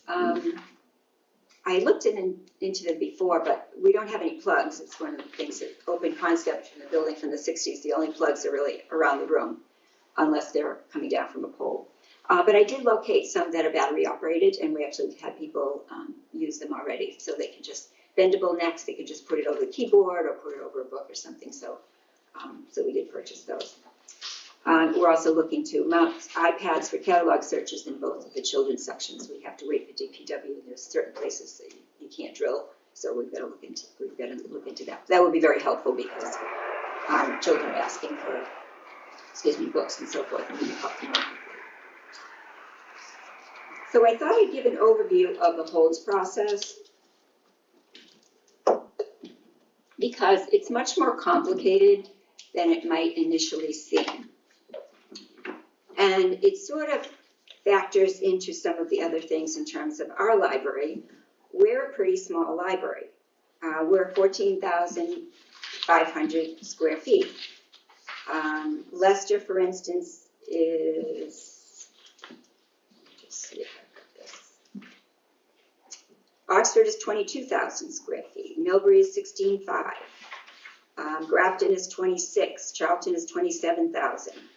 Webster is 20,000. So when you consider that, it's, of course, we're not going to have as many books as a city library or any of these others, and some of them have several floors. So the intention is it's a reciprocity agreement. That's why we have the consortium, so that you can get holds from other libraries. There's no way we're ever going to have every book that people want. No library will. And we have very limited space, so we have to make the best of all of that. As another sort of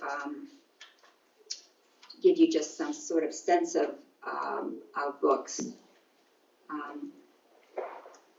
And also, so if somebody places a hold, and this is one reason we only open cards for Auburn residents, because if somebody places a hold, it goes to, if it's ours, it's called holds go home, and it comes back here first. So there might be 100 or 200 or 300, sometimes it's 800 holds on something.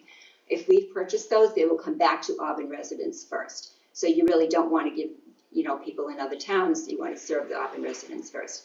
Turnaround time is generally 3 to 5 days.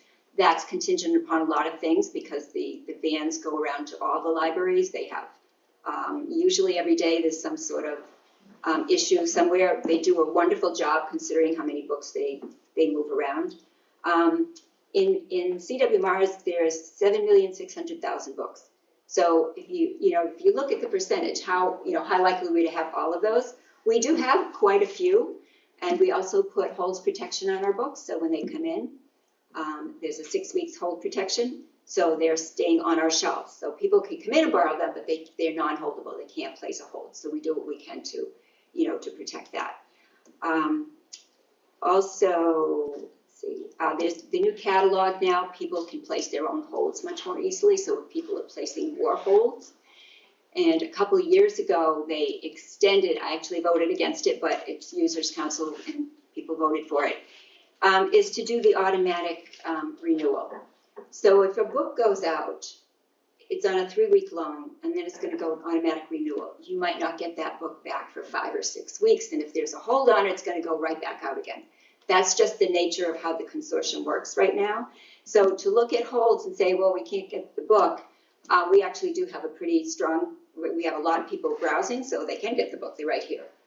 But that's the nature of the holds process, and we don't have as much space as some other libraries. So I think all considered, we do a pretty good job, and we get them out right away. We also send some back to other libraries sometimes. You're not supposed to send them out if they're in poor condition. Sometimes we'll just make the repair ourselves and send it along, but if it's in real poor condition, we send it back. And sometimes only a few libraries carry a book, so you've got to wait. So as I said, we're continuously looking, to make sure we're meeting the needs of our public, and we look to see, what it is they're asking for. We look at reports all the time. If they're asking for certain titles, or we look at the reports from CW Mars, we look at a lot of reports. And if something's, really, you can usually tell when something's going to have a lot of holes. So we'll get 2 or 3 copies, but we'll also make sure we get 1 or 2 of the electronic copies as well. And more people are borrowing electronic copies. They actually are doing both. So it's a lot more complicated than it seems, and people say, well, I didn't get the book. There's no library that has every book. There's, the city libraries don't either, and they have lots more space than we do. So we do what we can. We continue to look at this. I think that the non-browsing section we want people to feel like they have, they just want to come and look for a book on the shelf. They don't necessarily know what they want either. So I just wanted to give a little bit of overview about the holds process. That it's a little bit, definitely more complicated than people think it is. Well, I have a question. You had listed off the square footage of area libraries. Do you have the square footage of Sturbridge? Because I think they're the only one that's small like ours, and I'm just curious. I don't have Sturbridge. Okay. Sturbridge serves a different population in general than we do, and so we are very family-oriented here. We have a lot of children's programs for a reason. And when children come into the library, we are seeing more and more grandparents bringing the children into the library, or the nannies, so we do focus a lot on that. Libraries have their niche, that's our niche. It doesn't mean we're ignoring anybody else. We're not really a niche library though. Sturbridge has 12% of their population at age 0 to 9. We have only 10% of our population at age 0 to 9. 21% of our population is under 18, 23% of theirs is under 18. Technically, this is why they're a comp, is because we serve effectively the same population, but they have actually a few more kids. But the reason I was asking about square footage is simply that if we're doing a comparison, my understanding is they're the only other library that's small like us, and I thought they were the same. So in terms of population, we routinely serve people from 12 area towns. So this isn't just Auburn people using our facilities. They're coming from a lot of towns. They come for our programs a lot. And some people go to different libraries. That's kind of what they do. So in terms of our children's room is quite busy, very, very often, certainly now with the summer. So if you're looking just at, again, it's one of those things that you're just looking just at this number, that doesn't reflect the use of our children's room or our library in general either. We're in a location also where we do get, people from a lot of different towns. Other libraries are a little more distant and they don't. So we make sure we're serving everybody. So the number is, again, there's a lot of variations to the number. With regard to the holds, and I'm just confused about this part, because you've referenced you have like 1,000 books in the back because you're shifting things, but then also holds. So how does the 1,000 books in the back impact the holds? Are they out of rotation because they're not on the shelves? Are they when we release them, if there's a hold on it, it triggers the hold right away as soon as we release it and it goes out. It doesn't, when we get them in or we're looking through, we kind of know what might be requested, and so we'll sort of prioritize and get those out first. Do we know generally when those books are going to be put out that are They're put out every day. We're working on this every single day. We literally move around at least 5,000 books a week in various capacities. So we're working on it every single day in all areas of the library. It's interesting what you said about the population that's being served. It looks like we've made a movement towards a commitment towards a preschool focus on our library with the expansion that we've done. Yeah. And you're saying that those numbers are in the low percentage. Yep. So I'm not sure what you mean by that. Well, I think I'll give a report on that in September. In terms of, it's certainly not a preschool. We have this wonderful institution called the Public Library where we address preschool, emergent readers, all of those things which are absolutely critical in terms of early literacy. And then we build into that with universal design for learning and other forms of literacy and engagement. So it's certainly not a preschool. If it's got elements of preschool, I think that's great because that's part of the process. I'm talking about the visual when you come in here with the statistics you're offering. I mean, I have a lot of concerns that we were never, ever asked to participate in the conversation about that expansion. And so it is concerning to me that when you walk in, that it does look like we've got a gigantic area for a preschool. And we've taken away a lot of general space from the rest of the library. But I know that there's a different opinion on that, but I'm not the only one that has viewed it that way. But just to clarify, you're saying preschool aged people. Yeah. Right. Yeah, I think. But it looks like the amount of space allocated Right. would be that group is a priority over the other groups. It's a visual, that's. Yep. And I would just add to that real quick. I know you have an answer.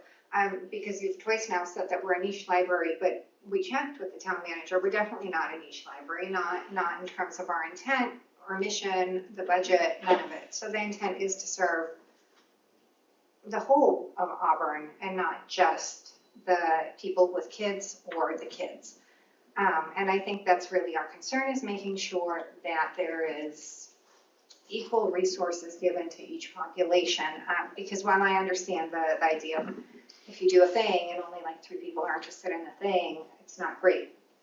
But I'm of the opinion that if you build it, they will come, as evidenced by other communities. And I think that's kind of what we're trying to get at. So I think that, I'm not gonna, belabor this, we certainly do serve all populations. We have book clubs, we talk to all of those people, we have friends groups who talk to a lot. People in general are very, very happy with this library. Nobody can do everything, so we focus on what we can. The expansion has been, overwhelmingly supported by the public. That did not take any usable space away from the adults. They actually have a little bit more seating area. We can actually move them. Seating is a little bit further apart than it was. They were pretty close together. Does the library need some updates? Yes. I've been updating this library for 9 years, and I could give you a whole list of things. So we can't get to everything overnight, and we look to see. We talk to our patrons every day. So we are serving children, and we are also serving adults. So the children's area, unlike a lot of libraries, ours is very visible. So a lot of libraries are on another floor, tucked away in the basement or whatever. Ours is very visible. So and it's very much appreciated and certainly adds value. And people are happy to see a town building being improved too. We hear that a lot. So I'd like to also talk about, because there's been comments about adult programs. And I sent this out. I don't think the email went out, so I'm going to read this, and there are people in the audience who maybe don't know. So there were questions from the board about adult programs, and that we offer crafts, and there was a request for a list. So as you know, I provided with a full response and scanned in 145 documents. I'm not sure if you had a chance to read them, but they're very, very robust, gives all the information about the program, because it's more representative of the richness of the programs. I'd also like to say, in terms of, and I mentioned this to the Finance Committee, when we do offer crafts, we offer a whole host of other things, which I identified. There's an epidemic of loneliness in this country, and anytime you offer crafts or anything in the crafts, as you know, fill in about 20 minutes. A lot of our programs, all of our children's do. That's very, very important to society, that you are getting people together. One of the things that I say when people come in, for a craft or anything, especially if it's something social, not all of them are, sometimes they're lecture-based, and I will ask them, I will say, look to the person to the left and to the right of you. This is probably somebody who lives near you and you don't know them. So this is not only about making a craft, this is about reaching out to people and social connections, and that's absolutely critical at all levels, for children, teens, adults, new moms, grandparents. So public libraries provide that really, really beneficial opportunity for people. And so crafts are great. And they're also educational, because the presenter will explain about how things are grown or what kinds of nutrition in the soil and all those kinds of things. But we certainly don't offer only crafts, and as part of our marketing for programs, I do design customized documents. These are placed on Constant Contact. They have information about the presenters, the time, the date, his images, and other elements of information, as well as a direct link to register. They're placed on our website. They're oftentimes included on the presenter's website. They're printed and placed in the library, and they're on our glass doors. They're sent to the town's social media, and most effectively, they're sent to our Constant Contact distribution list, which currently has about 1,094 households, and they're all self-registered. So we get the word out in a number of ways. They do reach a wide audience, and also some people send them to other social media outlets as well. So there's a reason why we do have very, very robust responses to our programs as well. Can I ask, because I genuinely don't know, is Constant Contact, I am like the biggest Luddite, is Constant Contact list the same as the list that generates the here's the kids STEM program. Is that a different list? Constant Contact is an email distribution list. Every program that we offer is on Constant Contact. So I'm not sure if somebody's not seeing them, I'm not sure why. Every program that we offer, we coordinate that. I'll also add this in as we coordinate when we know a program is going to be filled quickly. We coordinate with myself. I send out Constant Contact. One of our tech administrators or senior associate sends it out on our website. And as John will tell you, I will send him a note and say, John, can we send this at 1 o'clock sharp? And so we're all sending it out at exactly the same time. Everybody has exactly the same opportunity to register. How does someone get on the Constant Contact They list? can just call us, and it's always on the newsletter. We ask everybody when they come in, do you want to be on a Constant Contact email distribution list? And so we don't ever sell lists, and we don't put anybody on there. They have to request being on there. So that's a couple of years ago. I actually started this about, it might have been 5 years ago. So that's a very significant number, considering they're all self. They can actually register themselves too. There's this button right at the top of our website. So in terms of, I've been here for 9 years. The first 2 years were spent on a lot of other priorities as established by Julie Jacobson, who was the town manager at the time, and myself. And we also lost about 2 years for the pandemic. So when considering that, the programs that I listed here represent about five years. And during those 5 years, 247 adult programs were offered. That comes to about just slightly under 50 per year. That's very good for us, our library and our size. You have to be careful that you're not sort of over marketing everything, and then you end up with fewer people. Some of them we offer twice, and I did send out this table also. Just so that the numbers make a little bit more sense. I scanned in promotions for 145 libraries. Have any of you had a chance to look at them? For the programs you've offered? Mm-hmm. I've looked at them. There were about 15 that were unavailable for various reasons. 87 of them were offered multiple times, or we had more sessions because we had such long wait lists, so sometimes I'm able to do that. And so the average number of adult programs per year has been 49.4. So we certainly do offer a lot of adult programs. And I gave you a list here.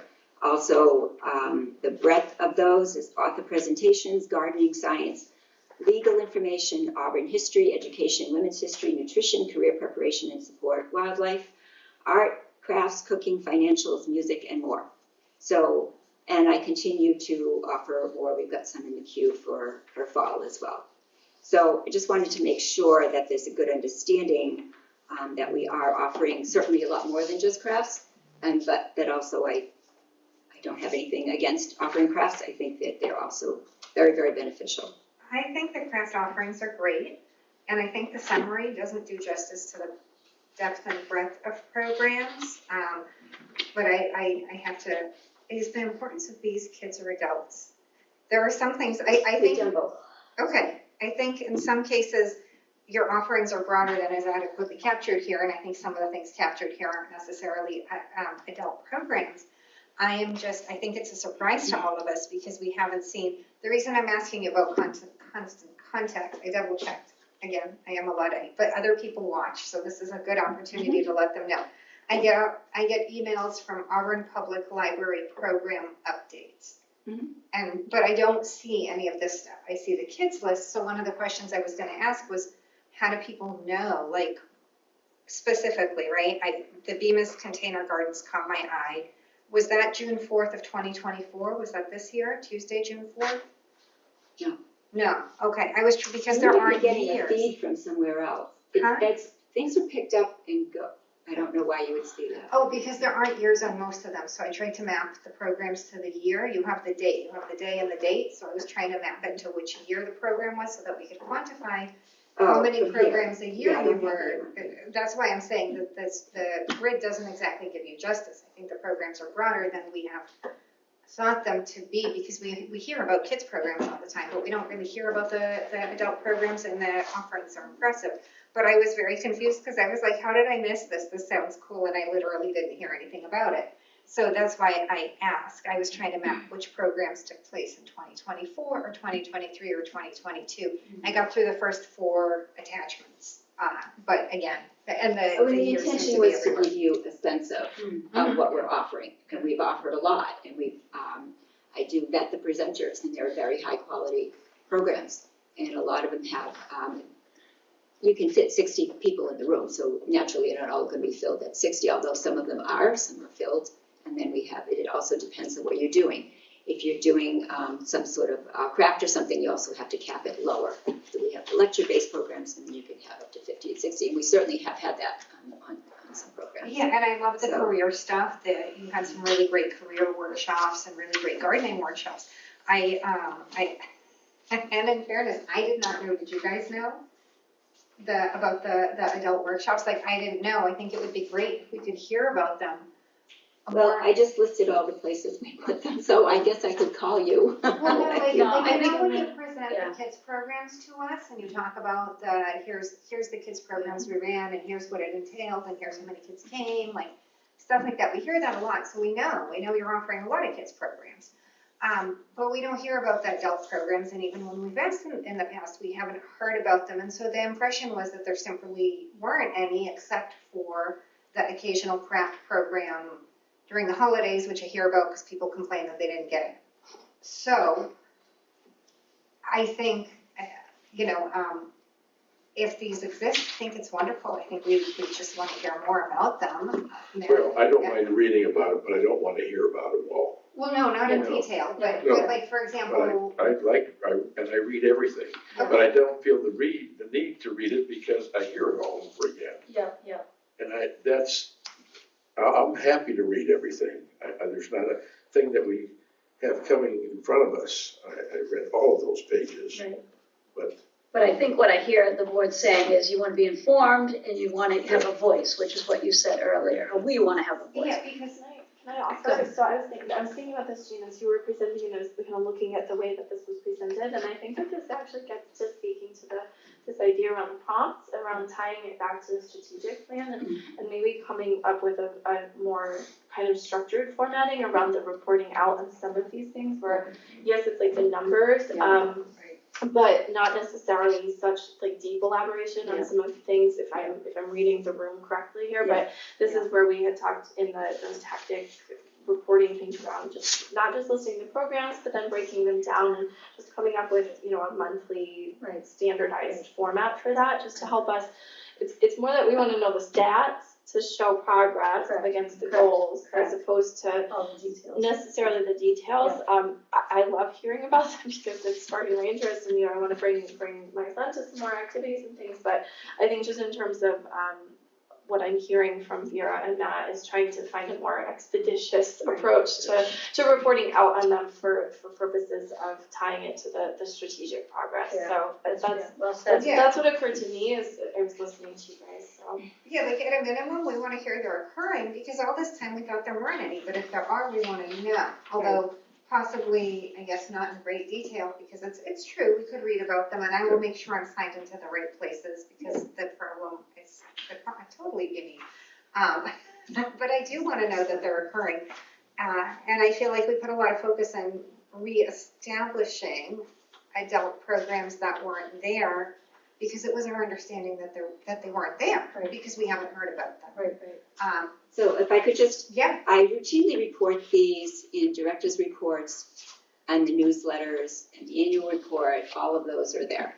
So my intention here was just to address that there was a comment just about crafts and that somebody wanted to see a list. And so that's what I did. This was not intended to be, a drill down. It was just to give you an overview of what we are offering and to see that it's not just crafts, but also that, in my opinion, crafts are also very valuable for the social aspect of it. So, to drill down into all those other things, that wasn't my intention. It was just part of my report that I did make sure I pulled all of those out so that you could get a sense of the breadth of the different programs and what they are. So I was concerned about the crafts only insofar as the assessment of that is pretty straightforward. And I was concerned about, I knew there were adult programs going on, I just didn't see any assessment of the adult programs, that was my concern. But it's not that the craft programs are unimportant, but that the assessment of the others are at least equally as important or more valuable. Okay, so I'll just move on. Thank you. Thank you. So we held a book fair for children ages 6 to 12. It was pretty successful. A lot of really happy children come in. We're happy. We gave them stickers and they could go through. We had the room set up on a lot of tables here in the Mary Room. So they could put stickers on the ones that they wanted us to order. And a lot of them had, multiple stickers on them. And so we did order all of those books and it was very good. I would definitely do that again. And not all vendors would do that. This vendor was open to doing that. So they felt, really happy to be able to come and help us choose what to order. Our summer reading program, so there is some information in the newsletter, but I just will, because it's a tremendous amount of work for us. Some libraries do a real lot around Christmas or Easter or something. We don't. We go all out for our summer reading program. We want to draw everybody in. We want to do it in multiple ways. We want to encourage and inspire them, and we want to be involved with it. So we are actually kicking off sort of a soft kickoff on Friday, and then our kickoff is on Saturday with ice cream sundaes. So just to give you some of the things that we're doing, because we do want to encourage reading in multiple formats. So this year they actually can sort of participate in 4 different levels of it. There's some reading. So this year when they read, they're going to earn tokens. So there's a little math. If they want to trade this in for a reading reward, they're going to have to add up how many of the tokens are worth and do that. When they register, this is one of the reasons ours are a lot of work, is they have this reading log so they can keep track here. And the tokens are on the back and how much those are worth. And they can also earn stickers. They get one of these bags and they get a number of other incentives. So one of the other things that they can do, which we're encouraging this year, is they get this little kit. It's in Nature Discovery Scavenger Hunt. And so there's one for each week. We're doing it for 4 weeks. And so when you open it up, and these, by the way, we didn't purchase these. These were old CD cases that we kept, and we are repurposing them. So here they have 12 things listed in nature that they should find, and they can check them off. And then they can earn specialty tokens, like this one. They can decorate them, and these are worth 2 hours. So anything that encourages them. I know I had a parent really happy because they're going camping this weekend, and so that's perfect for them. Each child can take one and sort of, look up, participate in the scavenger hunt. And they get these little gold bags also to hold their gold coins, tokens. So we've done a story walk at the Auburn Mall for the last couple of years, and we'll be doing one in the backyard of the library. I'm just waiting for the signs to come up. We've got everything ready, so they can go in the back and participate in the story walk, and that adds to 30 minutes of reading. They could also do the one at the Auburn Mall. We'll be changing out the one in the backyard once a week. At the mall, we do it every 3 or 4 weeks. So that's another way that they can participate. They also can participate, and this will start next week. There's a lot of programs out, read 1,000 books by kindergartners, which I think sounds completely overwhelming. So we're going to do something on that agenda, on that idea, but they can customize it and choose for themselves if they want to read. What's their goal? They read 10 books by first grade. That might be a lot for one child. And so we don't want to, so they'll be able to do that and also earn the minutes and the tokens. So we get really busy. Last year we had 344 children register.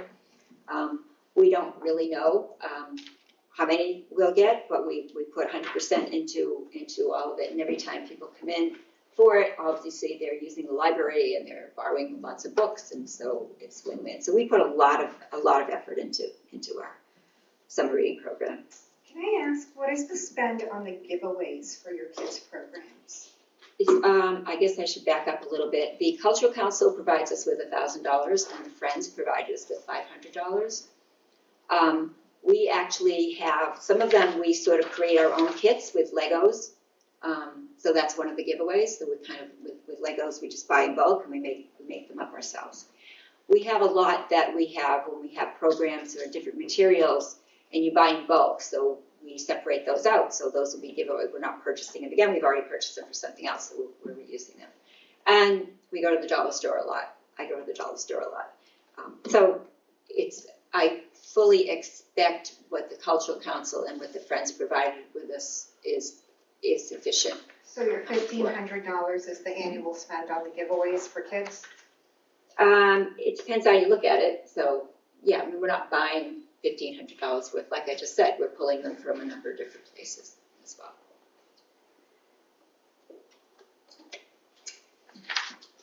So library of things, we continue to progress. We're looking as we keep trying to clear up space, which has been most of the issue, and working around the other programs and initiatives. All staff are involved in library of things.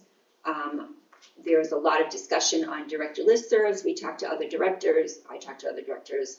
We look at theirs, they look at ours. There's customized cataloging that has to be done. I sent something out to other directors and said, my cataloger would like to really meet physically with somebody, and immediately 7 other directors responded and said, sure, here's our sheet, but do you want to come here? Do you want us to come there? So, and I should back up with this. Library directors we don't compete with each other ever.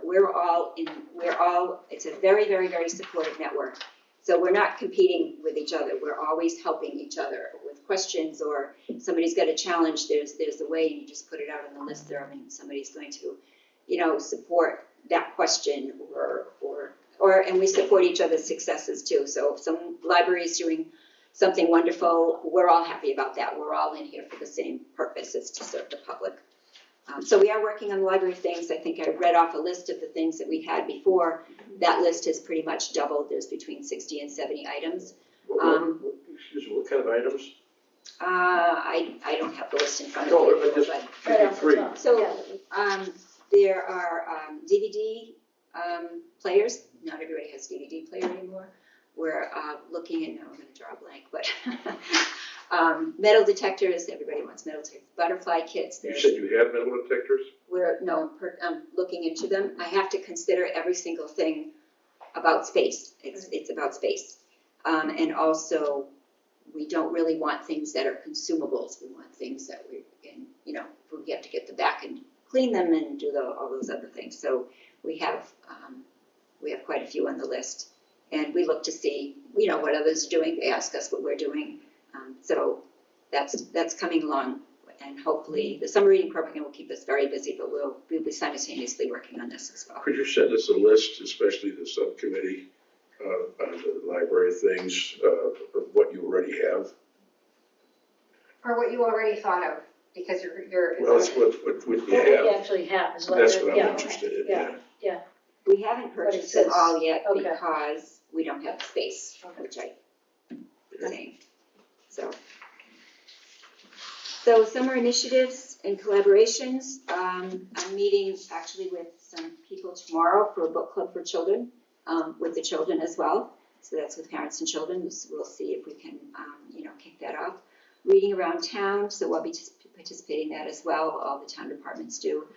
I've met with the Swanson Road reading specialist and on the other schools as well. So they continue to do a really good job, I think, with their summer reading. They have to read a biography, but they can read, other, like Who Is, What Are, I Survived. Kids love the I Survived series, so kudos to her that she's allowing that, because they literally go out with 3 or 4 of them in their hands. So we worked with them, and we have the other resources that they needed. We're working with Auburn Youth and Family Services with the garden program. So there'll be several programs here, and then we'll also be going to Auburn Youth and Family Services because they have the gardens are there that were donated by Masterman's, and some of the plants were donated by Bell's. So we're very collaborative in terms of putting this together. So they'll go there and they'll learn about community food banks, and they'll be weeding the gardens and learning about produce and everything else. I'll be working with the recreational summer camp also because they want to come here once a week. I'm not sure we can accommodate once a week, but we'll look into that. Auburn Police Department, I've spoken with a couple of them. They're very interested in doing the program with us.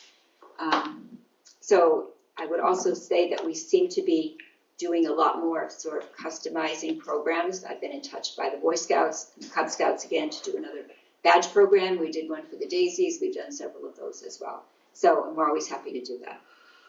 Some of the programs in the queue, also Friends book sales. We also help support the Friends and their book sales, which have been pretty successful. Programs in queue is babysitting certification by the Red Cross, a summer reading kickoff, animal adventures, which always fills, Rosie the Riveter. This was rescheduled by the presenter. Soap making for children, one for adults, Professor Bugme. We just had this one outside yesterday. Filter capacity was great, seeing, I think, 30 children out in the backyard trying to catch bugs, and he's really very knowledgeable of all that, so he gives a lot of, good presentation about that. And we, of course, always read a story, and we hand out the literacy sheets as well.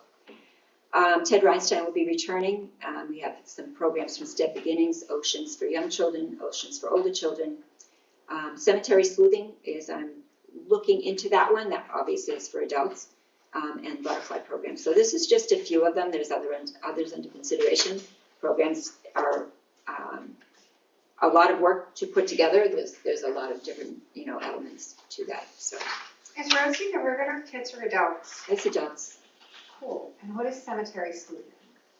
That's adults. I'm still working with her because I want to make sure there's sensitivity in that, because you can't do grade rubbings anymore or anything like that. And I don't think that's what she's doing. So I'm still working with her to make sure it fits kind of where we would want to go with that. So others, the Friends Tea fundraiser, and I included some information in the newsletter about that. They worked very hard. They did a great job. And also there was an Owl Pellet program.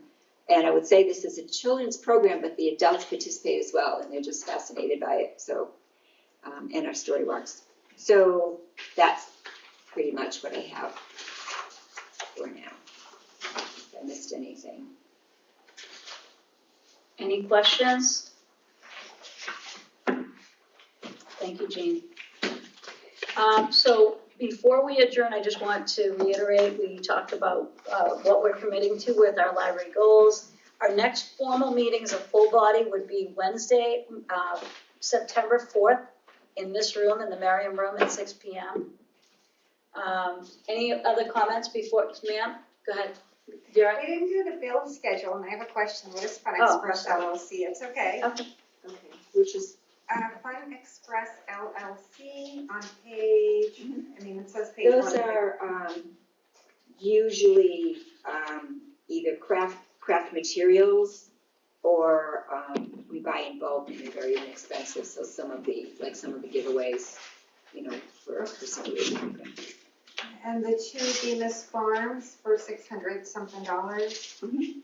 Those were Opportunia giveaways, which are always very much appreciated, and I believe that one was paid for by the Cultural Council, the petunias and the tomato plants. And those are just straight giveaways? There's no class or activity around them? We did before, but we didn't do it this year, but sometimes we do. It depends if we're going to give them to children or how many per family or whatever. But this year we actually doubled the amount, so because so many people wanted them, so we didn't do a program with it this time. But children do get literacy sheets to go along with anything growing. Just wonder how expensive that is per person. That's a good question. How many? That's for another day, I guess. As I said, the Cultural Council provides. Oh, yeah, no, we were just curious about cost per person. But that's all right, we can email that. Any other bill schedule questions? The other thing I had was,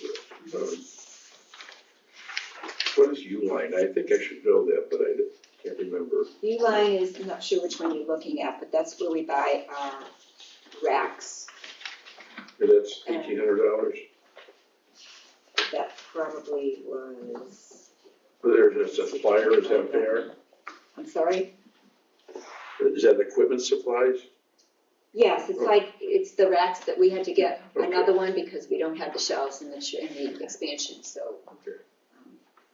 we had to get a couple more of those. So is that a plan for permanent use going forward? Is there? Yeah, we always have that, because we have no space, so we literally are moving them around every single day in different places. And the friends actually purchased them too because they were so useful.